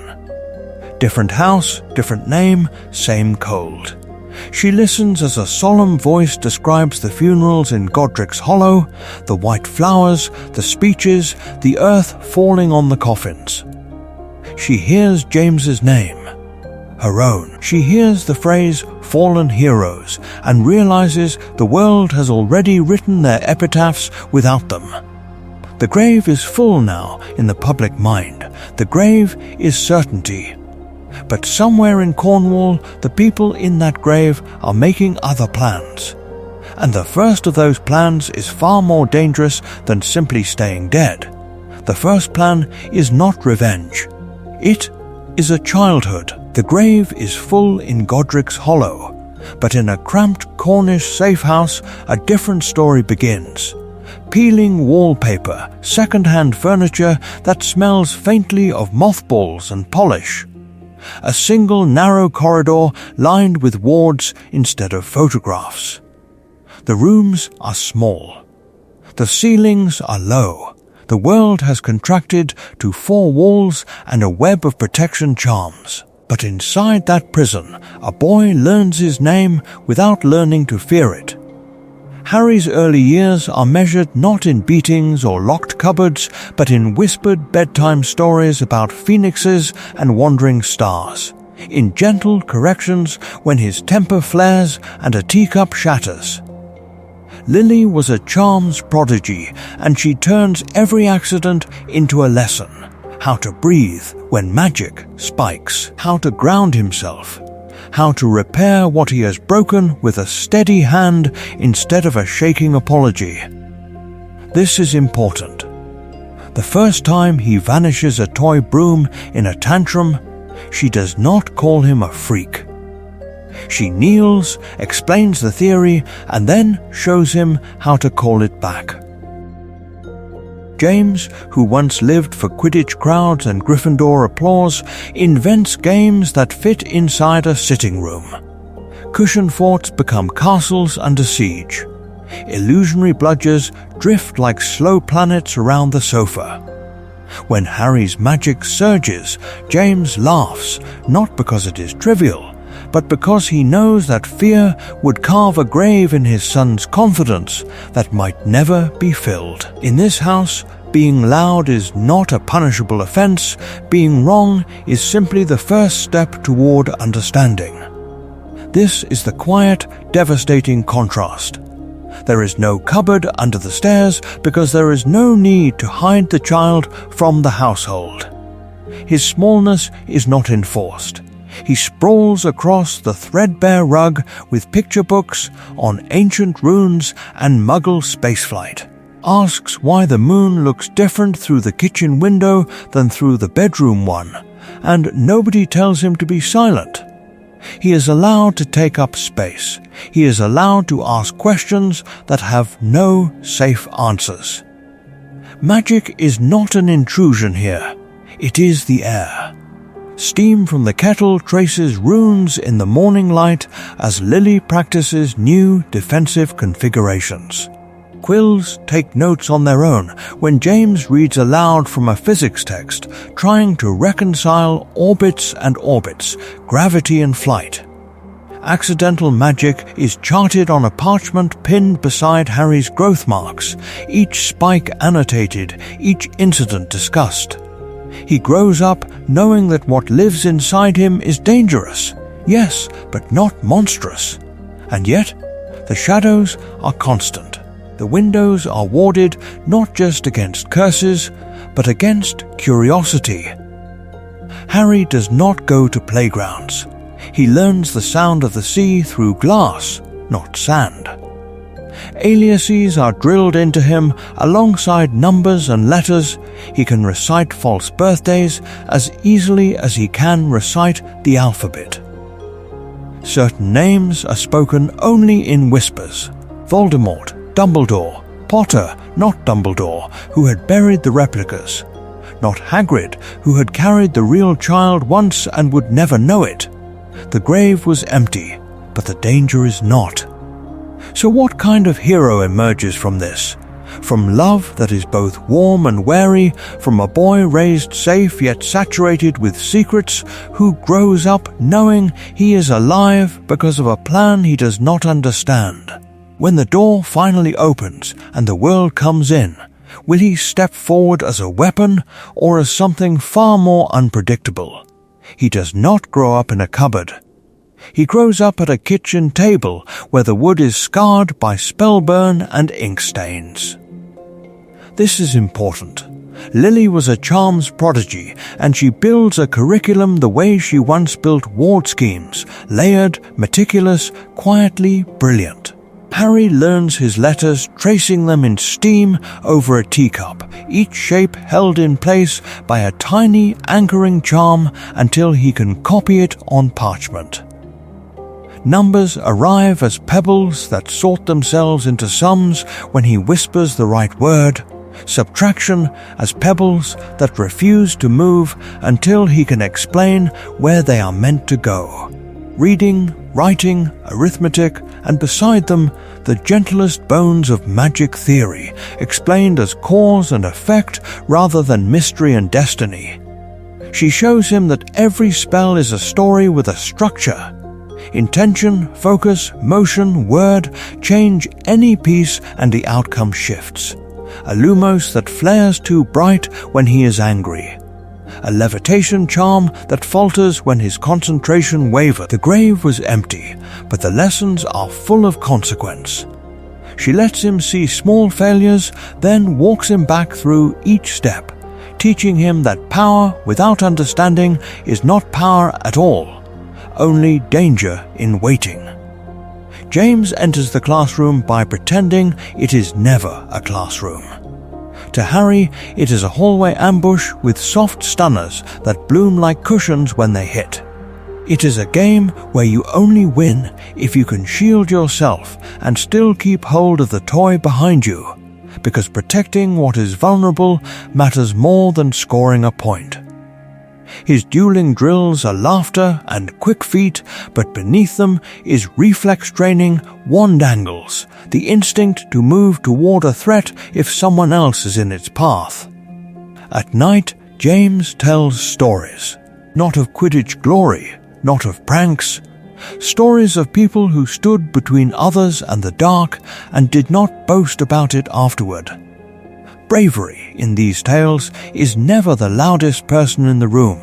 It is the one who stays when everyone else runs.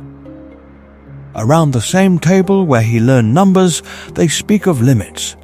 When not to use magic, even if it would be easier.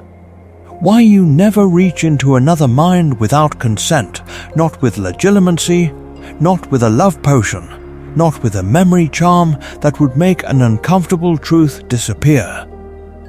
They draw the line between secrecy that keeps someone safe and lying that keeps you comfortable.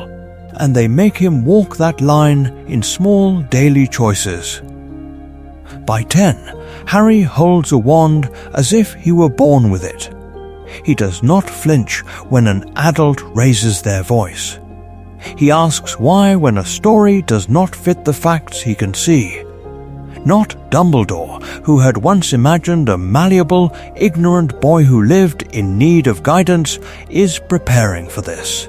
Not Hagrid, who had carried a different child from a different ruin, is ready to meet a boy who already knows that plans have prices. When Hogwarts finally calls, it will not be summoning an empty vessel. It will be inviting in a weapon that learned too early to ask who is holding the hilt. Harry does not arrive at Hogwarts as a boy who knows nothing. He arrives as a boy who has been having the same conversation at the same kitchen table for as long as he can remember. The grave was empty. This is important. He is 6 the first time they say the word. Voldemort. It comes quietly, over shepherd's pie and the soft clink of muggle cutlery against enchanted plates. Lily does not tell him a bedtime story. She tells him a history. A dark wizard tried to kill you. A prophecy said you might be the one to end him. The world believes we are dead, and that you survived alone. James watches his son's hands, not his eyes, waiting for the tremor that does not come. Lily was a charms prodigy, but here her magic is language. She wraps horror in precision. She explains that the curse rebounded, that some old protection in her blood and will court it, that Dumbledore built a plan upon that moment and upon a grave that held only a replica. She does not say destiny. She says possibility. She says, you are not obligated. You are invited. They frame their disappearance as choice, not abandonment. We lied so you could live, James tells him, not as apology but as confession. We chose to be ghosts so you could grow up in sunlight. When you are old enough to understand the whole story, you will choose what to do with it. The prophecy does not own you. We do not own you, you own yourself. But children are not abstract philosophers. They are concrete. They ask concrete questions. Why can't we tell Sirius? Harry asks, 8 years old, fingers tightening around a chipped mug of cocoa. Not Sirius, who had gone to Azkaban for a crime built on their lie, who had screamed his innocence into stone. James swallows. Because the more people who know we are alive, the easier it is for Voldemort to find you. Because if Sirius knew, he would come, and if he came, he would be seen. Why can't I meet other children? Comes next when he watches Muggle boys play football beyond the hedgerow. Why does Professor Dumbledore think I'm somewhere else? Each answer is another stone placed carefully on the scale. Because safety is brittle. Because adults are afraid. Because even the greatest wizard alive built his plan on a false grave and never checked if the ground was honest. Harry loves them. He trusts them. He also feels the weight of the secret like an extra layer of skin, something that is his and not his at once, a sense that his life is borrowed time from a story he was supposed to be inside. At night, in the warded attic, there is a parchment family tree Lily has drawn by hand. Names in green ink. Lines of blood and loyalty. He traces the letters of his own name where she has written them, hidden between aliases, knowing that somewhere in Godric's Hollow there is a stone that bears the same letters. A grave with his parents' names beside his, carved above replicas that never breathed. He wonders, not for the first time, which version of Harry Potter is supposed to be real, and what will happen when the world discovers there were always two. Somewhere far away, another plan is moving toward him, and the next lie will not be theirs to control. Somewhere far away, another plan is moving toward him. And in an office high above the sleeping castle, an old man believes that plan is already complete. Albus Dumbledore watches Privet Drive through instruments no Muggle eye could see. A thin silver model of a suburban street turns slowly on his desk, each house a faintly glowing charm. Number 4 burns a steady, comforting blue. To him, that light is proof. Proof that Lily's blood still anchors the protection he crafted. Proof that Harry Potter is ignorant, unloved, but essentially safe. A blank slate preserved in a very ordinary grave of a life. The grave was empty. This is the thing that nobody knew. Not Dumbledore, who had traced the blood wards around the property and felt them answer him. He had taken that answering pulse of magic as Harry's heartbeat. He had not considered that Lily was a charms prodigy, that she might have left a replica in her place, that the echo of intent could cling to a street even when the child it was meant to shield had never slept there. Time passes. Years, the silver Privet Drive remains placid. No spikes of uncontrolled magic, no bursts of accidental levitation, no shattered windows, no reports from Arabella Figg of exploding hair or vanishing glass. It troubles him, a little. A Potter child should flare against confinement like a wand against a wrong hand. He decides the silence is psychological, not magical. Of course the Dursleys are suppressing him. Of course their disdain has taught Harry to flinch from his own power. The absence of incidents becomes, in Dumbledore's mind, confirmation of damage rather than evidence of absence. This is important, so he plans around a boy who does not exist. He speaks to Severus Snape of protection and penitence, weaving the man more tightly into a promise made over a different grave. Snape's role in his calculation is to be the hard edge Harry will fear and obey, the reminder of risk that will drive the boy back toward Dumbledore's softer guidance. He restructures the scattered remnants of the Order of the Phoenix as a quiet watch, not a strike force, because the war, in his mind, will be fought later through a single chosen champion. He times everything to an imagined awakening. Hogwarts at 11. Controlled revelations. A wand placed in a grateful hand. A seat in his office, lemon drops offered. The gentle confession of prophecy and burden only when the boy has already learned to trust the twinkle in his eye. He believes Harry will cling to him, will see in him the first adult who is not cruel. He builds strategy on that anticipated hunger. Pattern interrupt. What happens when the weapon refuses to be wielded? Because the real Harry is growing under different stars, taught to question every story, trained by parents who know too well how adults can be wrong.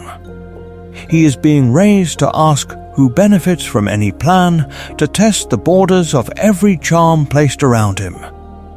The more Dumbledore leans on the phantom of a traumatized, compliant child, the more exposed he becomes to a living boy who will not be grateful for cages, however gilded.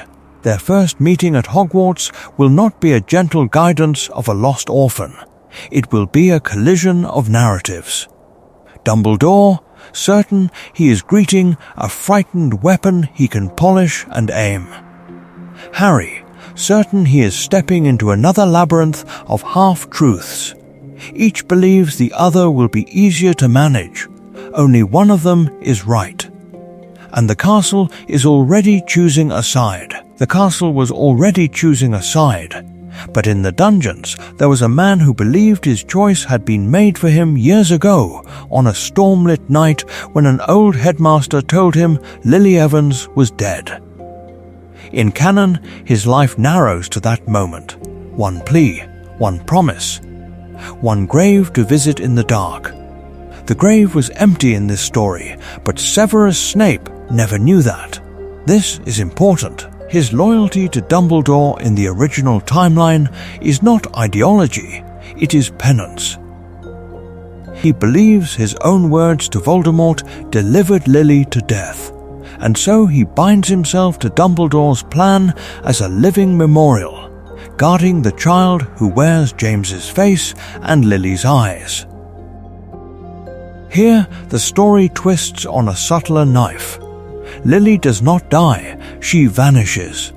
There is wreckage, there is a corpse-like replica, there is a Dark Lord undone by love and ancient magic. But Lily was a charms prodigy, and the corporeal echo leaves no forensic seam for Snape to find. What he receives years later is not the blunt confession of direct guilt, but a quieter horror. The realization that he warned Dumbledore too late, that if he had come sooner, pressed harder, refused to serve two masters quite so long, perhaps the Potters might have been moved, hidden, saved. His shame is therefore diffused.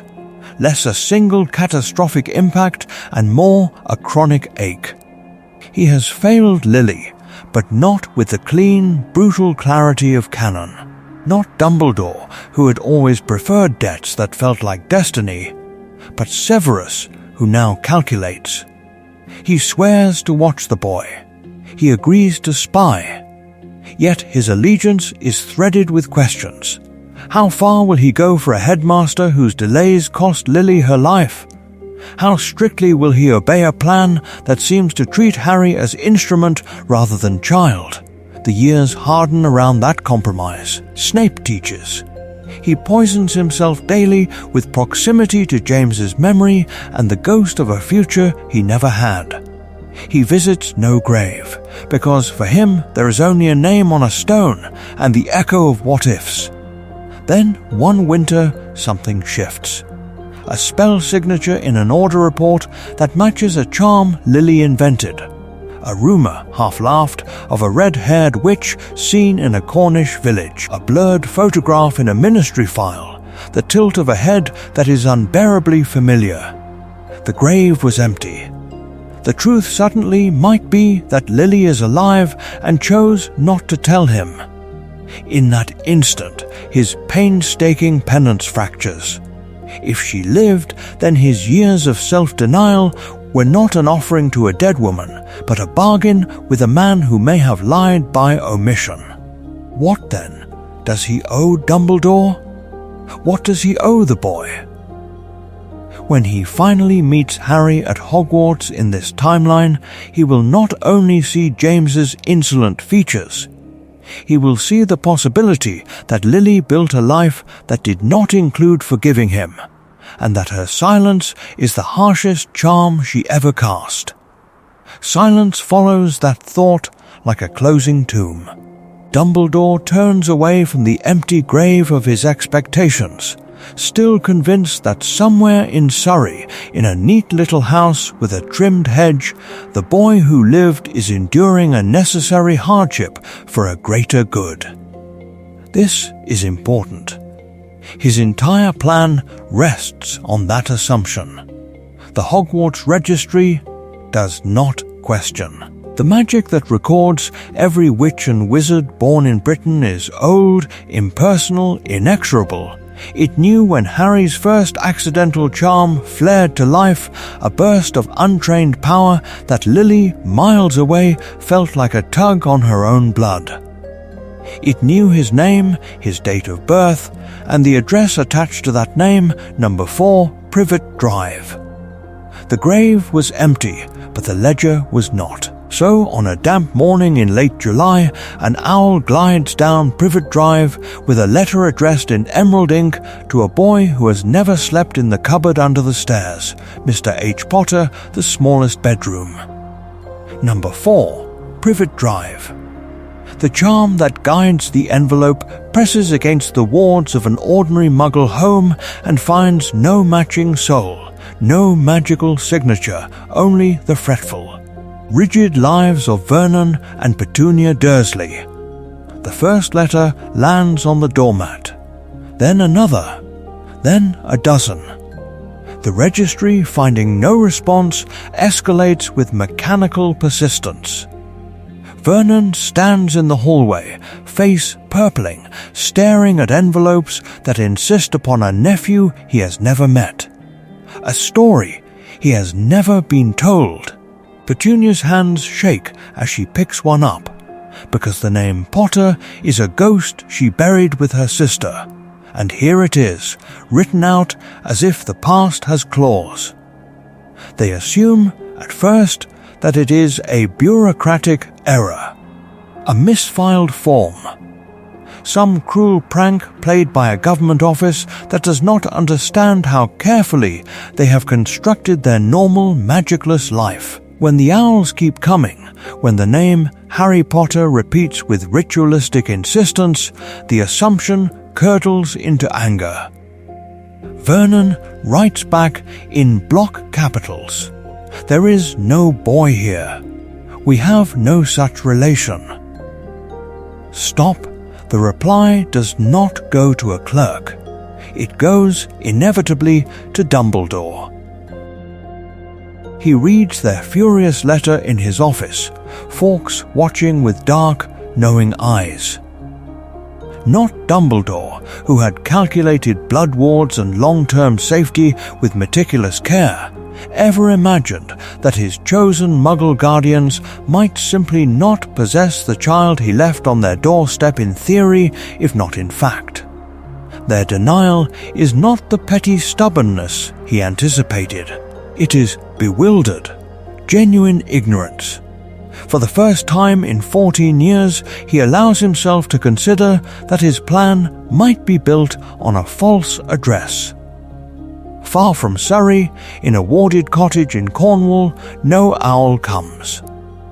Lily and James sit at a scrubbed wooden table, a cold teapot between them, watching the window as if an unseen clock is ticking down. They have severed every official tie that could lead the ministry to them. Lily was a charms prodigy, and she has buried their trail in layers of misdirection and quiet, relentless magic. They do not expect a letter, they expect a search. Harry, who has grown up dueling shadows in the back garden and reading about Hogwarts in second-hand books his father pretends are merely curiosities, asks softly when the school will notice he exists. James answers with a joke that is not quite a joke. Lily answers with a glance at the map on the wall where Privet Drive is circled in red ink. They know the registry has the wrong address, they planned it that way. They also know that Hogwarts cannot tolerate an unclaimed student of Harry's power for long without intervention. This is important. Institutions do not like mysteries, so when the knock finally comes, it is not on a door in Little Whinging. It echoes through a nondescript cottage surrounded by wind-bent grass and sea salt air where wards shiver at the touch of an unexpected visitor. James freezes. Lily's wand is in her hand before the second knock. On the other side of the door, a figure waits, carrying the weight of the official story like a shield. Inside, the truth is very much alive. Someone is about to open that door. The door opens on an expectation. McGonagall has come prepared for a Muggle sitting room, for a confused aunt, for a boy who has somehow slipped through the cracks of the Hogwarts letter system. She has rehearsed explanations about magic, about school, about a destiny written in prophecy and blood. Instead, the first thing she sees is a wand, Lily Potter's wand. Lily stands framed in the doorway, hair pulled back, eyes hard, the familiar ash handle steady in her hand. For a heartbeat, the world simply refuses to make sense. The grave was empty. This is the thing that nobody knew. Not Dumbledore, who had signed the death certificates. Not Hagrid, who had carried a screaming infant from the ruins. Not Sirius, who had howled in the street when he saw what was left of the cottage. "Professor," Lily says, and the word lands like a stone dropped into deep water. Behind her, James appears, older, leaner, the mischief burned down to embers and caution. Between them, half hidden, a boy peers around their legs. The scar is there, the eyes are Lily's. The stance, the way he squares his shoulders even as he watches, is James's. Harry Potter is very much alive, and he is looking at her as if she is the intruder in his story. McGonagall's composure fractures by degrees. A tightening of her hand on the tartan cloak. A soft, incredulous James, a flicker of fury that they did not tell her. It is important that she does not sit down in the doorway. Instead, she steps inside the cottage, into the layered quiet of powerful wards and old, careful magic. At the kitchen table, the truth is set out like tea things. Lily speaks first, because Lily was a charms prodigy, and the corporeal echo is her creation to confess. She explains the forbidden 7th century charm, the replicas left in Godric's Hollow, the way intent and blood were woven into a sacrificial protection that did not require an actual grave to be filled. James outlines the ward space, the folded bit of reality they have called home, the surveillance web that has let them watch Hogwarts and Voldemort's scattered remnants from afar. McGonagall listens. Duty sits on one shoulder, loyalty on the other. She hears the plan, the years of exile, the choice to let a child believe himself orphaned because the alternative was a target painted on his back. She hears, too, the quiet indictment, not Dumbledore, who had assumed his protections were the only ones that mattered. Harry does not leave the table. He watches, sharp and present, interrupting to ask what the prophecy actually says, to demand whether Hogwarts is safe, to insist that he will not be moved like a chess piece between adults. When McGonagall begins, "Mr. Potter, you are still a child," he answers. "I am the one Voldemort tried to kill. Do I get a vote?" This is important. When she leaves, sea wind cutting at her robes, McGonagall carries more than a report. She carries the collapse of a narrative. A living Potter family. A Harry who has been trained at a kitchen table instead of a cupboard. A message that will force Albus Dumbledore to confront the limits of his control. And somewhere behind her, in the warded quiet, a new decision is being made about whether Harry Potter will ever walk through the gates of Hogwarts. The story has turned. It cannot turn back. Harry Potter walks into the Great Hall, and the room does not swallow him. He does not gape at the ceiling. He does not flinch at the candles. He counts exits. This is important. The grave in Godric's Hollow was empty, and because it was empty, the boy who steps onto the stone floor tonight has already seen war maps spread across a kitchen table. He has heard his mother's voice reciting names like a litany and a warning. Lestrange, Nott, Malfoy. He has listened to his father describe the echo of curses in the Department of Mysteries. The way magic clings to stone like smoke to cloth. So when the hall erupts into a whisper at the sight of his scar, he does not bask. He assesses. He recognizes faces from old photographs and older stories, children who carry the bones of their parents' choices in their cheekbones and eyes. Draco Malfoy's pale hair is not a surprise.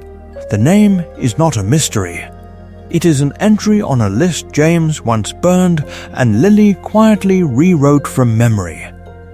When the Sorting Hat drops over his eyes, it meets resistance. Not defiance, not yet, but a mind that has been taught to close.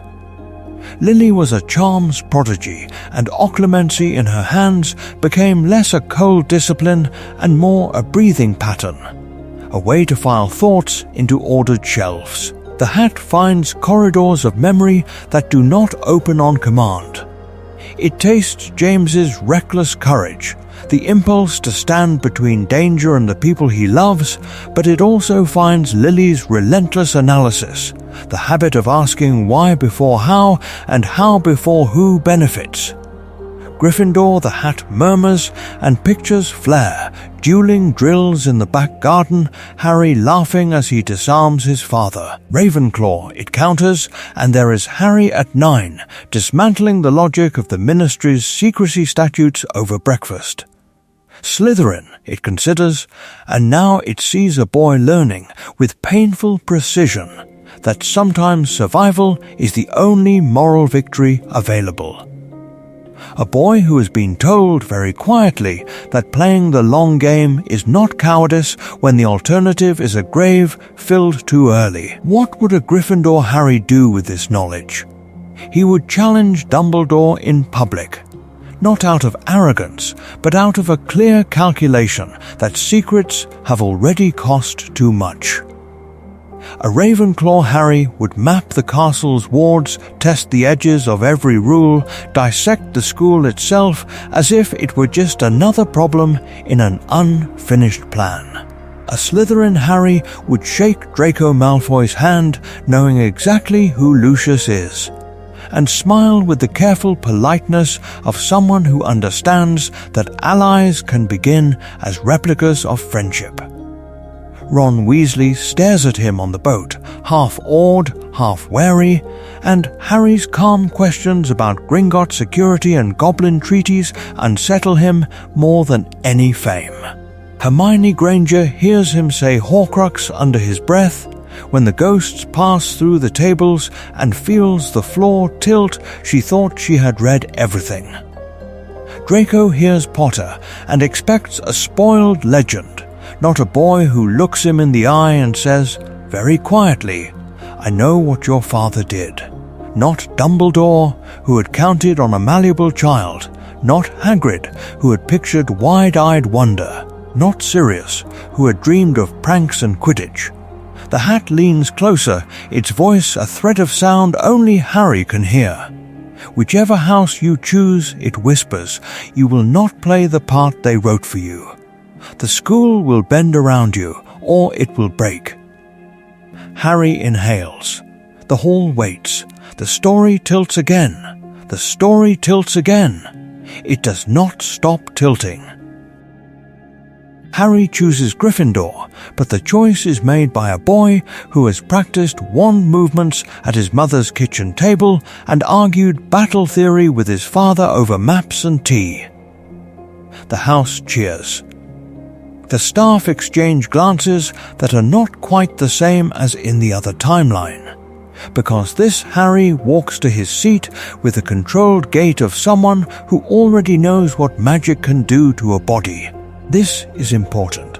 The first true collision comes in the dungeon. The grave coolness of the potions classroom, the rows of jars, the quiet menace of ingredients floating like preserved sins in glass. Snape sweeps in, black robes trailing, already armed with a plan. Wound the boy. Establish control. Prove to himself, if to no one else, that James Potter's son is an arrogant fool. He asks the same questions. Wolfsbane, Bezoars, the subtle science and exact art. But the boy he questions has heard these names before, not as trivia, but as lifelines in whispered lessons about antidotes and war. Harry answers, not perfectly, yet calmly, citing that his mother once brewed a variant for an order mission, that Lily was a charms prodigy, that she explained how stirring patterns alter volatility. He does not boast. He simply speaks the truth of his education. Snape hears Lily's name in Harry's mouth and feels the flaw of his carefully buried grief crack. Not Dumbledore, who had asked him to protect the child of his enemy. Not Hagrid, who had seen only James's messy hair. Only Snape sees the unbearable synthesis, Lily's precision in James's face, Lily's knowledge deployed with James's stubborn courage. Resentment curdles into something darker. Suspicion. Who trained this boy? Upstairs, another tension coils. Quirrell enters the Great Hall, stutter and turban and the faint, acrid scent of something burned too long. Most students smell garlic. Harry feels a pressure in the air, a wrongness in the rhythm of the man's magic, like a discordant note in a familiar song. His parents had taught him to sense magical signatures, to distinguish friend from replica, ally from trap. That night, under curtains muffled with a simple privacy charm, he writes on enchanted parchment that warms in Lily's hidden workshop miles away. Professor Quirrell feels wrong, he notes, as if there is someone else standing just behind his skin. The trio does not form as remediation. Hermione watches Harry in Charms and Transfiguration and finds an equal, someone who already understands theory and still hungers for more. Ron watches too, and the old fear of being overshadowed by brothers shifts into something sharper. This is the boy who lived, alive and prepared, and where does that leave him? When Dumbledore warns of the forbidden third-floor corridor, Harry does not nod and accept the half-story. He asks what is being guarded, what protections are in place, what the plan is if they fail. The questions hang in the air like accusations. The staff are unsettled because the child is not playing his assigned role. The Philosopher's Stone cannot be stolen through a gauntlet designed for knave bravery when the central child is neither knave nor compliant.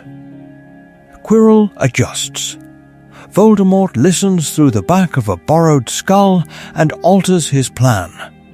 In the shadows of Hogwarts, something else begins to move in response. Something that has been waiting since the night the grave was empty. In the shadows of Hogwarts, something else is moving. It is not a basilisk, not a ghost, not a forgotten curse. It is a family that refuses to let the story play out the same way twice. Harry does not descend alone. He goes with a whisper at his ear, a faint warmth against his skin where a discreet communication charm lies hidden beneath his collar. Lily was a charms prodigy, and she has spent a decade refining one simple idea, that her son will never again stand in mortal danger without her voice within reach. This is important. Each step past Fluffy, each calculated pause before a door, is narrated in two worlds at once, stone corridors under Harry's feet and a lamplit war room in Cornwall where James and Lily lean over a replica map of Hogwarts, wands drawn, breathing with him. They had suspected Quirrell from the first stammering handshake, not Dumbledore, who had watched the man all year and seen only nervousness, not Hagrid, who had carried a dragon egg out of a pub and never imagined it was bait. But the Potters knew the scent of divided loyalties. They had heard the tremor in Quirrell's voice when he said Voldemort's name too smoothly, the way a man rehearses a lie. Lily's analysis of the protections had begun the night Dumbledore mentioned a few obstacles in that deceptively mild tone. She recognized his magical signatures the way a musician recognizes a composer, the chessboard's blunt, martial logic. the potion's riddle's elegant constraint, the layered wards around the forbidden third-floor corridor that hummed in harmonics she had studied in the Order. She walks Harry through it in low, precise phrases, predicting the pattern of spells so he can skirt the edges, suppress triggers, let Hermione and Ron shine where they must, and then quietly step around the rest. The Philosopher's Stone is no longer a child's gauntlet of bravery. It is an operation. The Mirror of Erist waits at the end like a grave made of glass. Harry has already stood before it once in this timeline, and he did not do so alone. That same night, after curfew, Lily's voice had curled through the charm, asking very softly what he saw. A family crowded behind him, his parents alive, a future that was not a lie. They listened to his halting description, and then James, with a steadiness he did not feel, explained what the mirror was. Not prophecy, not promise, only desire caught and frozen. The grave was empty. The life they had built in its shadow was real. The mirror showed nothing they were willing to let control him. So when Quirrell orders Harry to stand before the glass, Harry's heartbeat spikes. But his mind does not drown. He knows the trap, want too much, and the magic will devour your judgment. Want the right thing, and it might yield. Pattern interrupt. Harry closes his eyes. He does not stare into the mirror at all. Instead, he listens to his own breathing, to Lily's barely audible guidance, to James counting seconds under his breath 100 miles away. Their plan had been simple in its brutality. Stall Quirrell long enough for the adults inside the castle to move, or for James and Lily to force their way in. They choose both. In a disused classroom off the fourth-floor corridor, a fireplace flares green as a hidden flue connection, long prepared and never used, roars to sudden life. James steps out first, wand raised, Lily behind him, already weaving counterwards into the castle's fabric. Not Sirius, who had once sworn he would die for this boy and believes he already failed. The ones who never died at all.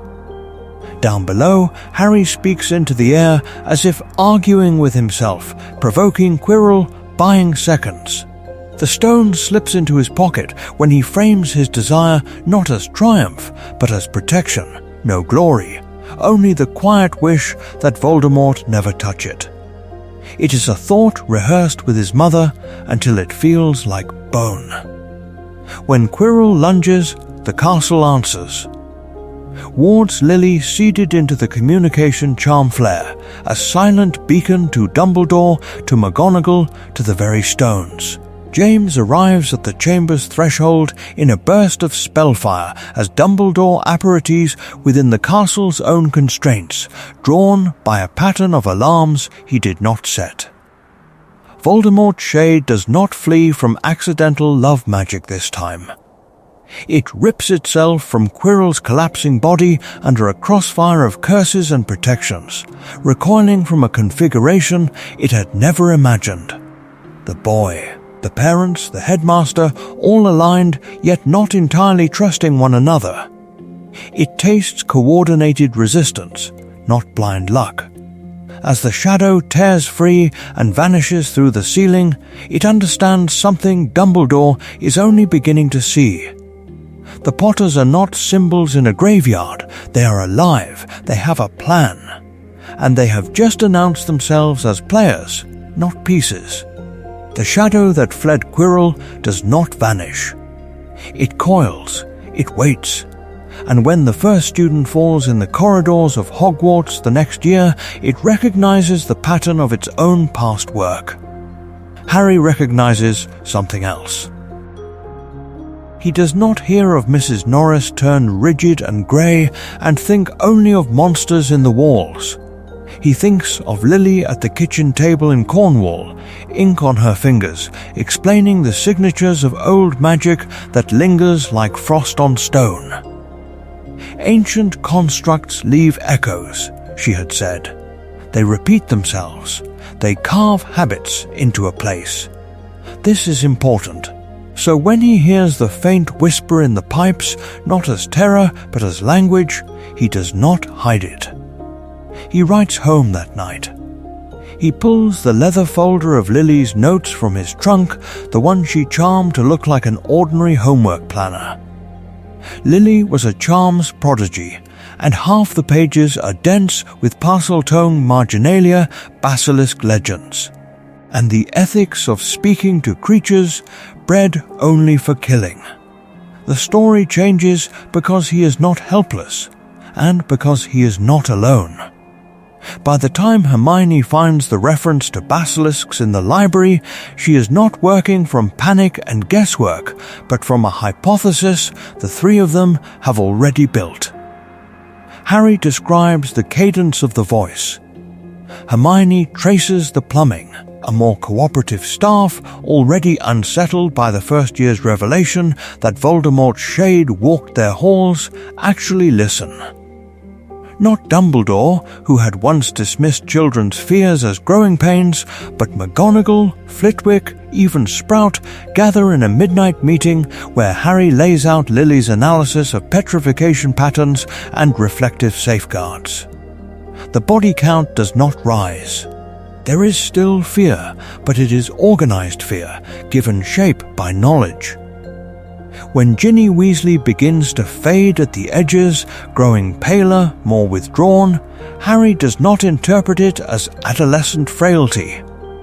He remembers another lesson from the grave quiet of that Cornish kitchen: cursed objects are assaults, not temptations. Consent matters even when the magic speaks sweetly. He sees the diary as a predator, not a confidant, because he has been taught to recognize that look in someone's eyes when something else is looking out. He does not blame Ginny. He does not call her weak. He calls it war. The descent into the chamber is different. It is still reckless. It is still a child stepping into a grave that should belong to older, more prepared witches and wizards. But Harry does not go alone. He carries a mirror inscribed with anti-gaze runes Lily devised after reading accounts of basilisk attacks in medieval France. He wears a chain of tiny silver replicas of rooster spurs, each one a charm keyed to emit a burst of lethal sound at his whispered command. He knows, because his parents have told him, that the thing in the diary is not just a memory.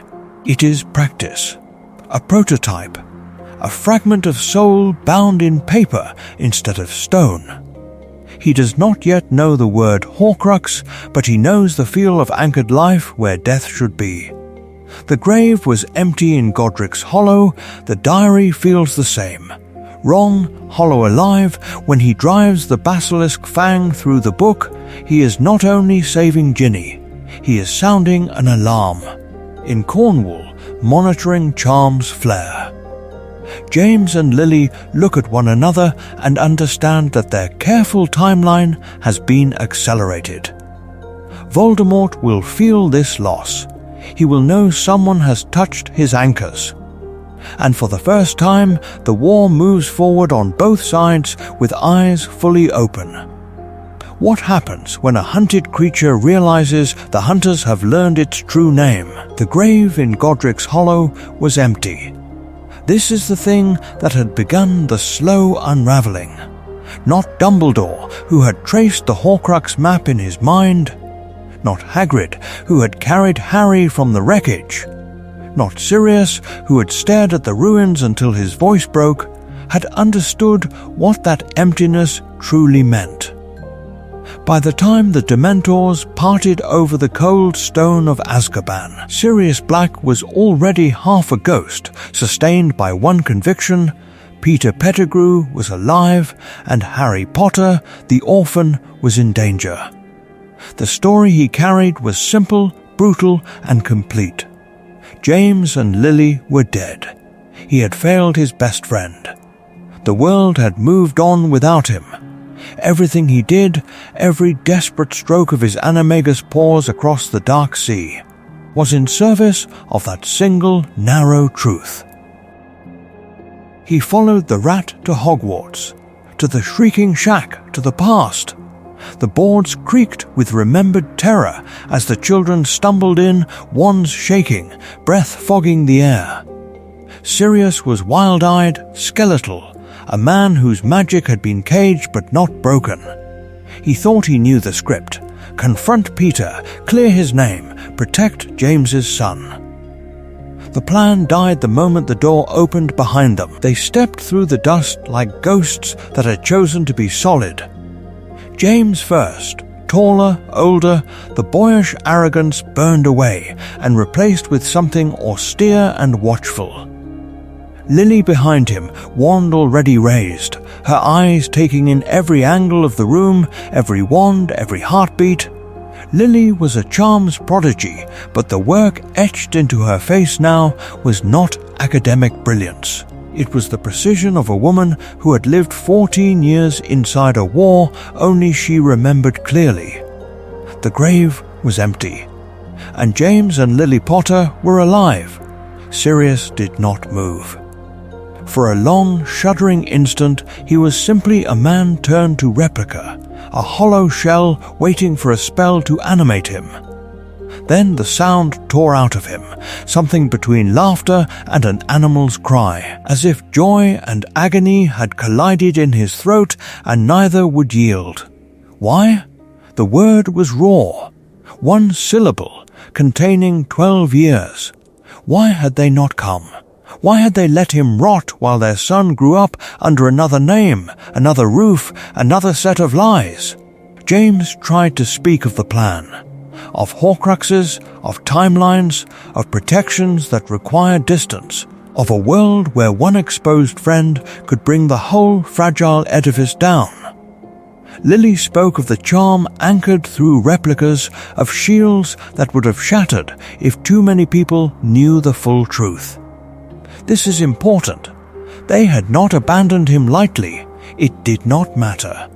Not to the part of Sirius that had counted every stone in his cell and whispered Harry's name into the dark. Harry stood between them, literally and otherwise, his wand lowered, his pulse thundering. He understood the logic. He had seen the grave. He had felt the echo of his mother's old magic on his skin. Yet as he watched Sirius flinch from James's outstretched hand, he saw for the first time the shadow side of strategic love, the wounds inflicted by necessary lies. Not Dumbledore, who had orchestrated so many secrets, not Hagrid, who had simply obeyed.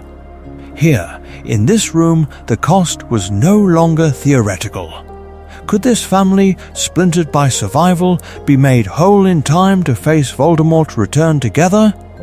Or had the price of staying alive already been more than any of them could truly pay? The reformed order did not begin with a phoenix. It began with an earthquake. When the Potters stepped through the door of number 12, Grimmauld Place, alive and unburied, the room did not cheer. It flinched. Conversations died mid-sentence, wands tightened in instinctive grips, and every person present felt the ground of the last 14 years tilt beneath them. The grave was empty. This is the thing that nobody had allowed themselves to imagine. Trust did not simply fracture. It sheared along old half-healed scars. Not Dumbledore, who had written eulogies and strategies in the same ink, who had built an entire war around a dead family and a living symbol. Not Sirius, who had rotted in Azkaban for a murder that had never actually happened, who now looked at James with something far more dangerous than anger, bewildered grief. Every face in that dim kitchen carried a different story of betrayal. Dumbledore, for the first time in decades, had to say the words, "I was outmaneuvered." Lily was a charms prodigy, and the corporeal echo had not only fooled Voldemort, it had fooled him, the Ministry, the Order, the entire world. His grave, his certainty, his plan, each had been built around a replica. Around a lie that had protected Harry, but also stripped Dumbledore of the comfortable fiction that he alone had seen the whole board. This is important, because the moment the Potters sat at that table, the Order's war changed shape. They brought 14 years of off-the-grid intelligence, maps inked with Horcrux traces, counters to curses that had not been spoken aloud since the First War. James had refined his dueling into something lean and merciless. Lily had turned defensive magic into architecture, layering wards like stone. And beside them sat Harry, not a bewildered schoolboy, but a trained combatant who could sketch a battle plan over breakfast. Their presence widened the Order's options and narrowed its obedience. Missions were no longer simply assigned by Dumbledore, they were argued, dissected, occasionally refused. The Potters had survived by questioning every narrative, including his. Sometimes they aligned perfectly, raids on safe houses, protections for Muggle-born families. Sometimes they did not. When Dumbledore spoke of prophecies, James asked quietly who had authorized Destiny to command his son. Outside Grimmauld Place, the political ground shook harder. The Ministry, already strained by whispers of Voldemort's return, now faced an intolerable truth. Its most famous martyrs had not been martyrs at all. Headlines did not know which word to choose: fraud, genius, traitor, savior. Public faith in official stories, already thin, began to tear. If the Potters had been alive, what else had the Ministry buried under convenient graves? Reformers seized the revelation as proof that the old order could be questioned. Demagogues seized it as proof that nothing was real, that any uncomfortable truth could be dismissed as another elaborate charm. The symbol of the boy who lived blurred into something more volatile, the family that lied and survived. And in the cold, thin place where he had reconstituted himself, Voldemort learned the truth. Fury came first. The night in Godric's Hollow, the curse that had rebounded, the years of exile, he realized that the story he had told himself about his defeat was wrong. The grave was empty because the victory had been incomplete. Yet beneath the rage lay something like respect. Twisted and unwilling, Lily's ingenuity had not merely defied him, it had rewritten the conditions of fear. He adjusted. His strategy, once obsessed with a singular boy, now bent toward the shattering of a unit. Harry was no longer an isolated target, he was part of a triad that had dared to cheat him. Voldemort's new obsession was not simply to kill the child of prophecy, but to break the family that had made a mockery of his power, to turn their love into his sharpest weapon. In this new war, the Potters refused the role of sacred pieces on Dumbledore's chessboard. They were an independent faction, bound to the Order by history and affection, but not by obedience. They shared intelligence, argued tactics, withheld what they deemed too dangerous to trust to a council that had once buried them without question. Sometimes their paths ran together, joint strikes, coordinated protections, shared nights of planning over cold tea and burning maps. Sometimes they diverged sharply. When the Ministry sought to parade Harry as a reclaimed symbol, Lily refused. When Dumbledore urged concealment of certain Horcrux truths, James demurred and told his son anyway. The phoenix on the Order's seal still burned, but it was no longer the only fire. Another flame had entered the room, a family that had already chosen survival over purity once, and might choose it again. The question now was not simply whether Harry would face Voldemort, but on whose terms, and with whose truth in his hands when he did. They do not meet him in a school corridor or a crowded hall. They choose a graveyard that is also a birthplace. The ruins of Godric's Hollow open to the night like a wound that never quite closed. The grave was empty. This is important. The stone that once bore their names has been transfigured into a flat dueling dice, ringed by standing stones Lily raised herself, each etched with layered charms that hum with contained magic. It is Lily, not Dumbledore, who had chosen the battlefield. Not the Forbidden Forest, where Harry once walked alone to die in another story, but the village where their first deception began, inverted and reclaimed.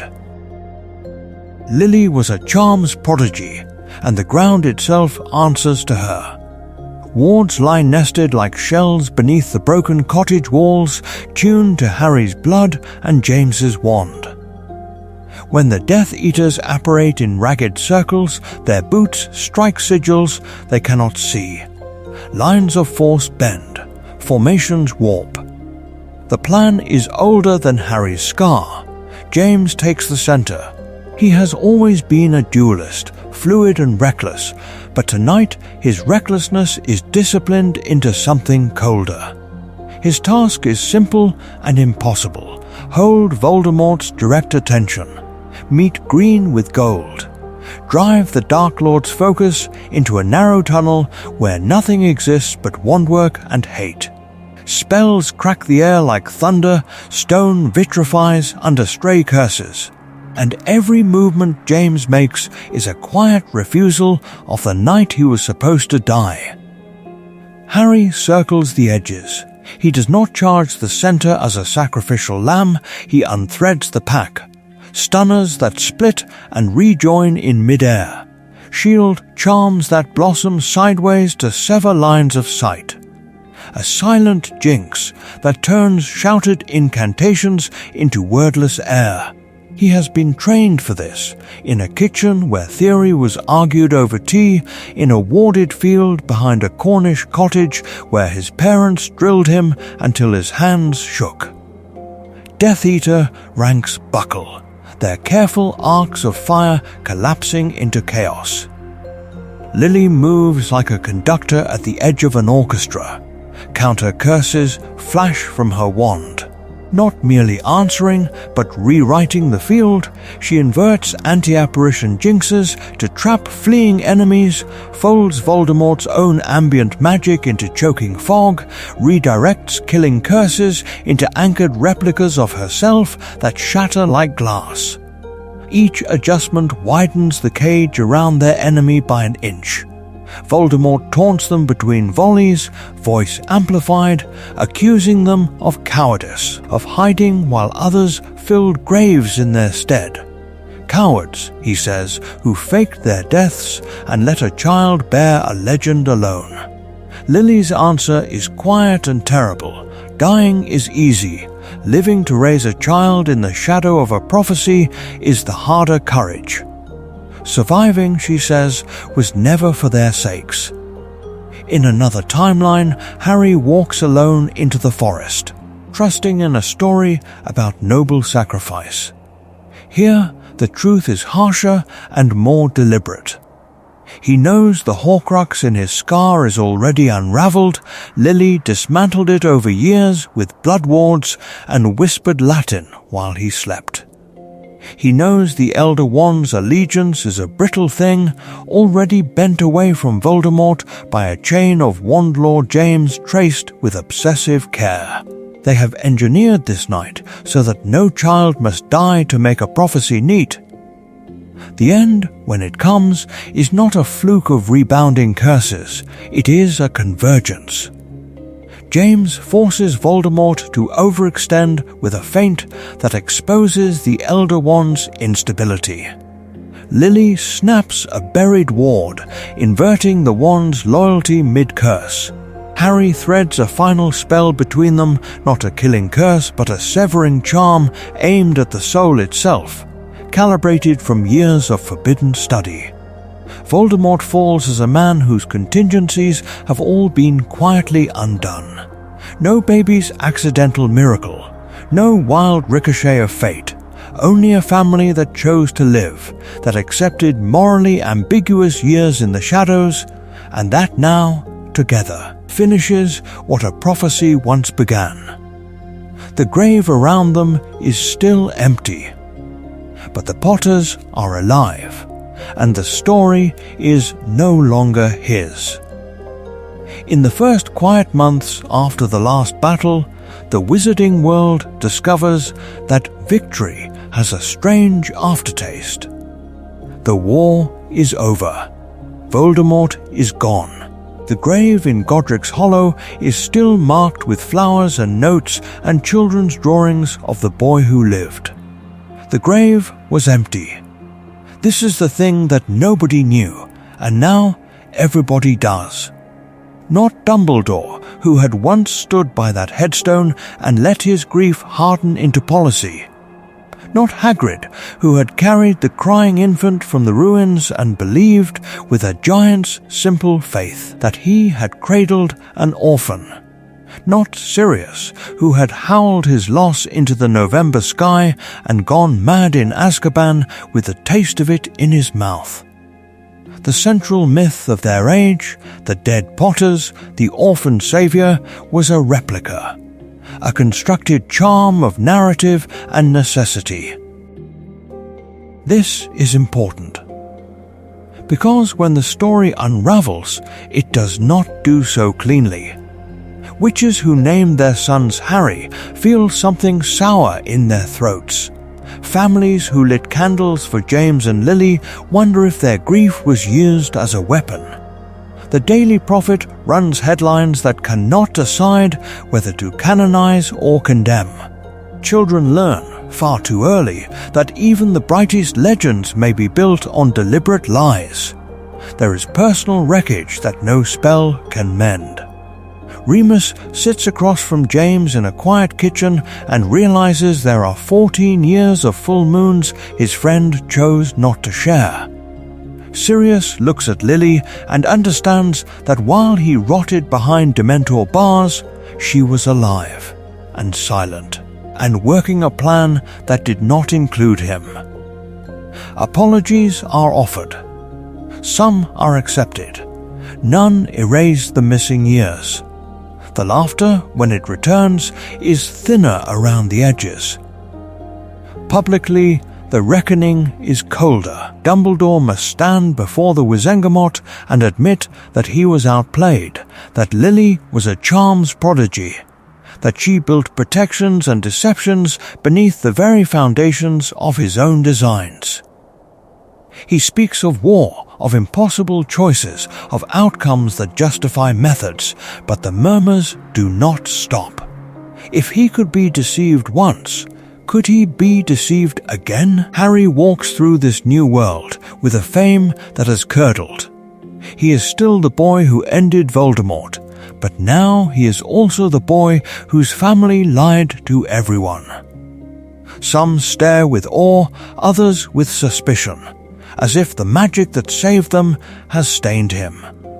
He knew his parents were alive. He did not know the cost of that knowledge to anyone else. Inside him, the reckoning is quieter and more terrible. He is grateful for a childhood without a cupboard, for lessons at the kitchen table instead of whispered spells by torchlight. He is furious that his godfather's life was broken to preserve a deception. He understands with a depth that feels like a scar that love can wound even as it protects, that a plan can be both merciful and cruel at once. Lily's legacy becomes a battlefield. Some call her a genius who saved her family and, by extension, the world. Others name her a manipulator who broke the fragile trust of a war-torn society. Both verdicts are true, and Harry must live in that ambiguity, must visit the grave that marks a death that never happened, and feel both reverence and unease. The broader truth settles slowly. Survival in war is rarely clean. The Potter's victory is real. It is not pure. There were lies and replicas and empty graves and people who paid prices they never agreed to pay. This is important, because it makes the triumph human rather than mythic, a thing of blood and compromise instead of prophecy alone. And as the world adjusts to a story that has been rewritten in front of them, another, quieter question begins to surface in the shadows of that empty grave. If the greatest heroes were willing to bend the truth this far, what else exactly has been arranged? What falls apart first is the comforting illusion that the cupboard under the stairs was somehow necessary, that the spider-ridden dark, the hunger, the locked door, were the crucible that forged Harry's humility and goodness. This is important. The canon story leans on that assumption like a walking stick, as if decency must be beaten into a child, as if love is proven by what one survives rather than what one is given. In this altered world, there is no cupboard. There is a kitchen table scattered with parchment. There is James correcting a wand grip, not a fist. There is Lily, because Lily was a charms prodigy, turning washing up into a lesson on intent and control. Harry grows up knowing he is alive because of a plan, not an accident. He grows up hearing the word prophecy spoken like a problem to be solved, not a destiny to be suffered. He is still kind. He is still brave. He helps a frightened first year in the corridor, stands between Draco and a Muggle-born classmate, flies like he was born to the broom. None of that requires that anyone ever slammed a cupboard door. What we lose without that grave little space is not his heroism, but a lie the culture finds strangely comforting, that trauma is the price of greatness, that we must break children to make them strong. The grave was empty in Godric's Hollow, and in this version another grave stands empty too, the one where we buried the idea that only the wounded can be wise, only the orphan can be pure. Only the child who has been starved of love will never take love for granted. Harry's courage is no less real because it was nurtured instead of neglected. In its place, something harder appears. A model of heroism built on informed choice, on a boy who has been told the truth as far as his parents dare, who walks toward danger not because he has nothing to lose, but because he knows exactly what he is risking. A love that is strategic rather than purely sacrificial. Parents who spend 14 years refusing the easy martyrdom of a single beautiful death, and instead accept the uglier burden of staying alive, of hiding, of lying.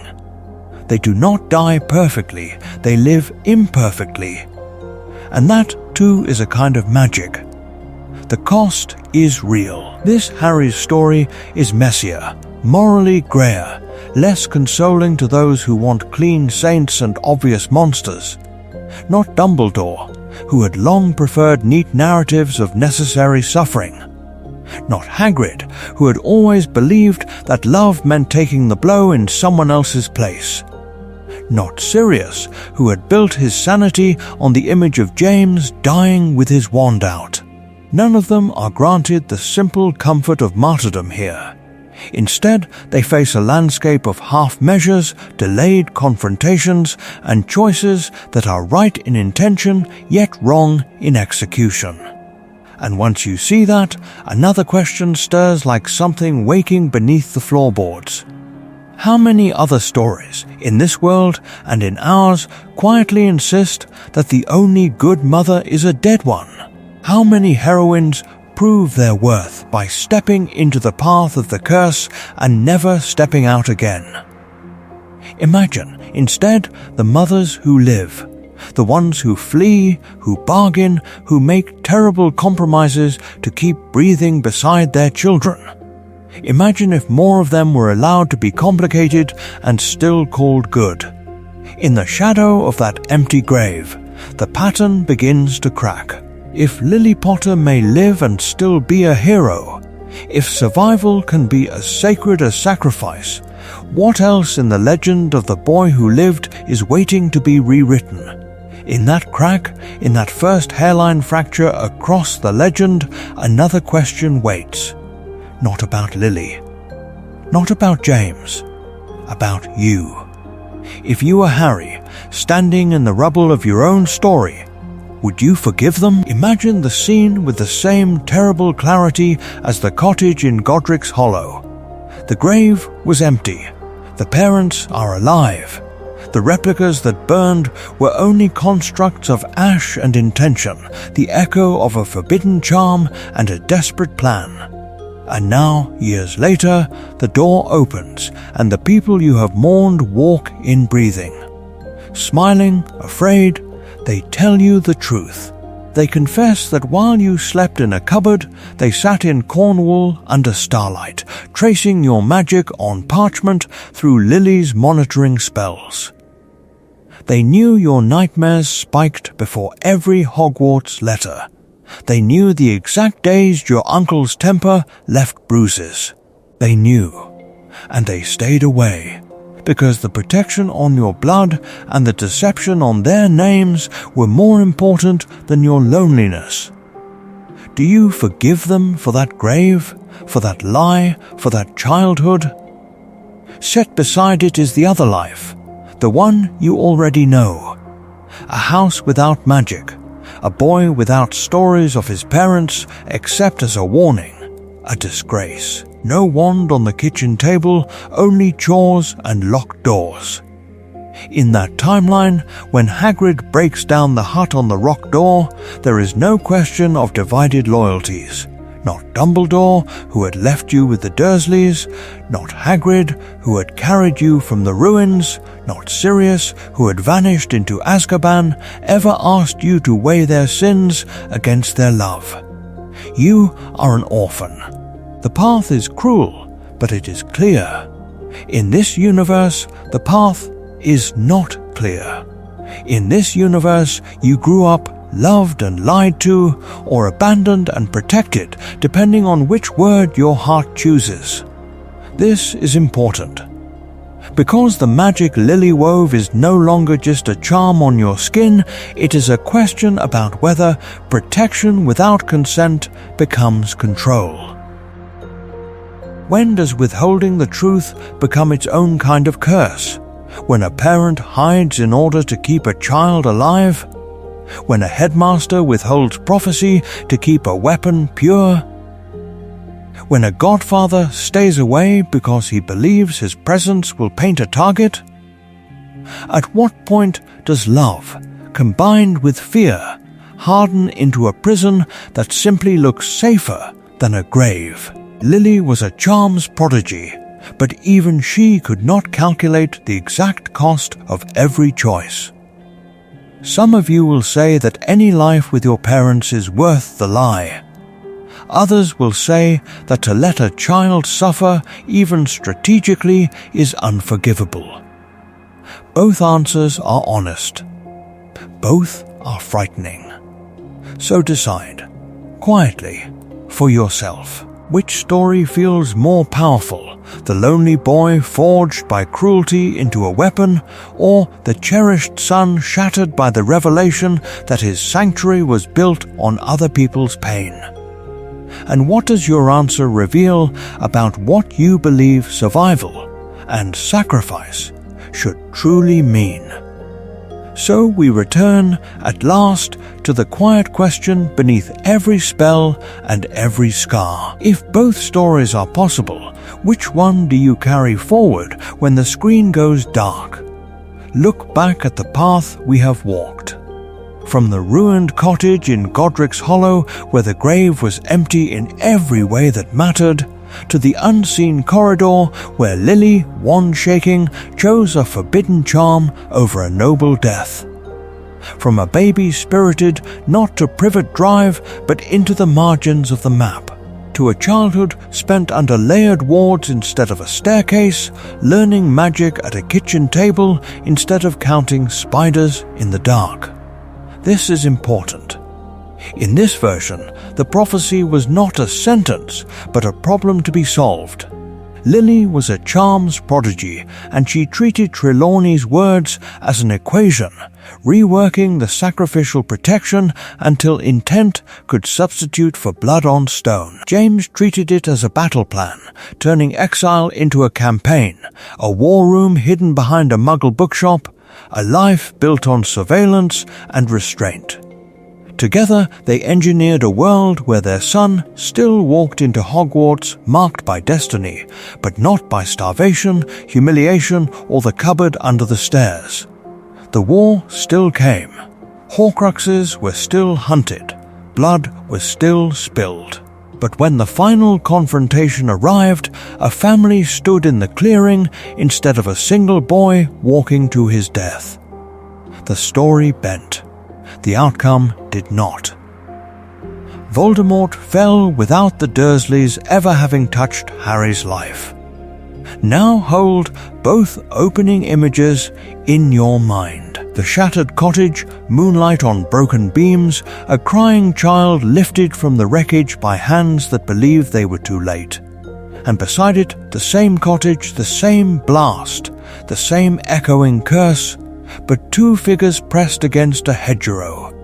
Disillusionment humming against their skin, listening to their son cry and staying hidden because the magic demanded it. Not Dumbledore, who had trusted in death to do what living parents might attempt.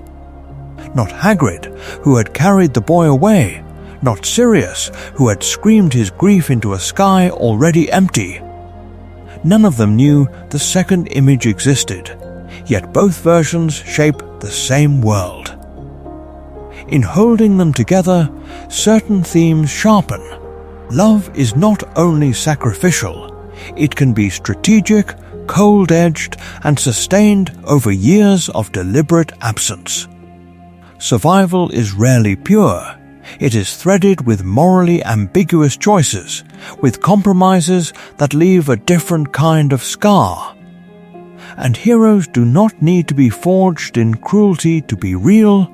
They can be formed in secrecy, in tenderness, in the unbearable weight of knowing that others have suffered in their place. So imagine, now, the pieces we have not placed. How does this Harry stand when the goblet of fire spits out his name? Not as a bewildered child, but as a trained duelist who has spent years sparring with his father in a warded cellar. What does the Triwizard Tournament become when he recognizes patterns of manipulation James has drilled into him to notice? Does he still dive after the other champions in the Black Lake? Still insist on saving more than the rules require?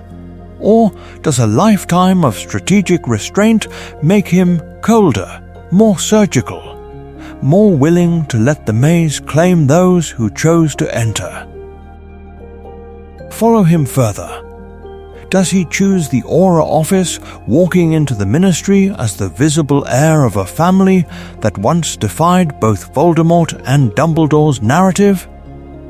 Or does he become something stranger? A ward breaker, a curse theorist, a quiet guardian who prefers to dismantle the next Dark Lord before the first newspaper headline is ever written. In a world where his parents taught him that institutions can fail as profoundly as individuals, what does service look like? What does rebellion? And then there is Snape. In canon, his protection is penance for a grave already filled. Here, the grave was empty, and Lily is alive somewhere he cannot reach. Does that make his obsession burn hotter, or does it finally cool? Could years of secret correspondence, of coded messages passed through order channels, ever lead to a brittle understanding between the man who loved her and the boy she chose instead? Or does Harry, knowing the full cost of Snape's choices, refuse forgiveness in a way the canon child never could? These are not questions with single answers. They are invitations, places where your imagination can step through the rubble and keep walking. So, in the end, you are the one who decides which story lingers. The boy in the cupboard, or the boy behind the wards. The orphan who discovers he was loved all along, or the son who discovers that love chose to vanish so he could live. Tonight, we stepped into a world where the Potters refuse to die on cue. If you want to keep exploring the stories that might have been, subscribe, stay curious, and remember, no prophecy is as powerful as the choices we dare to make.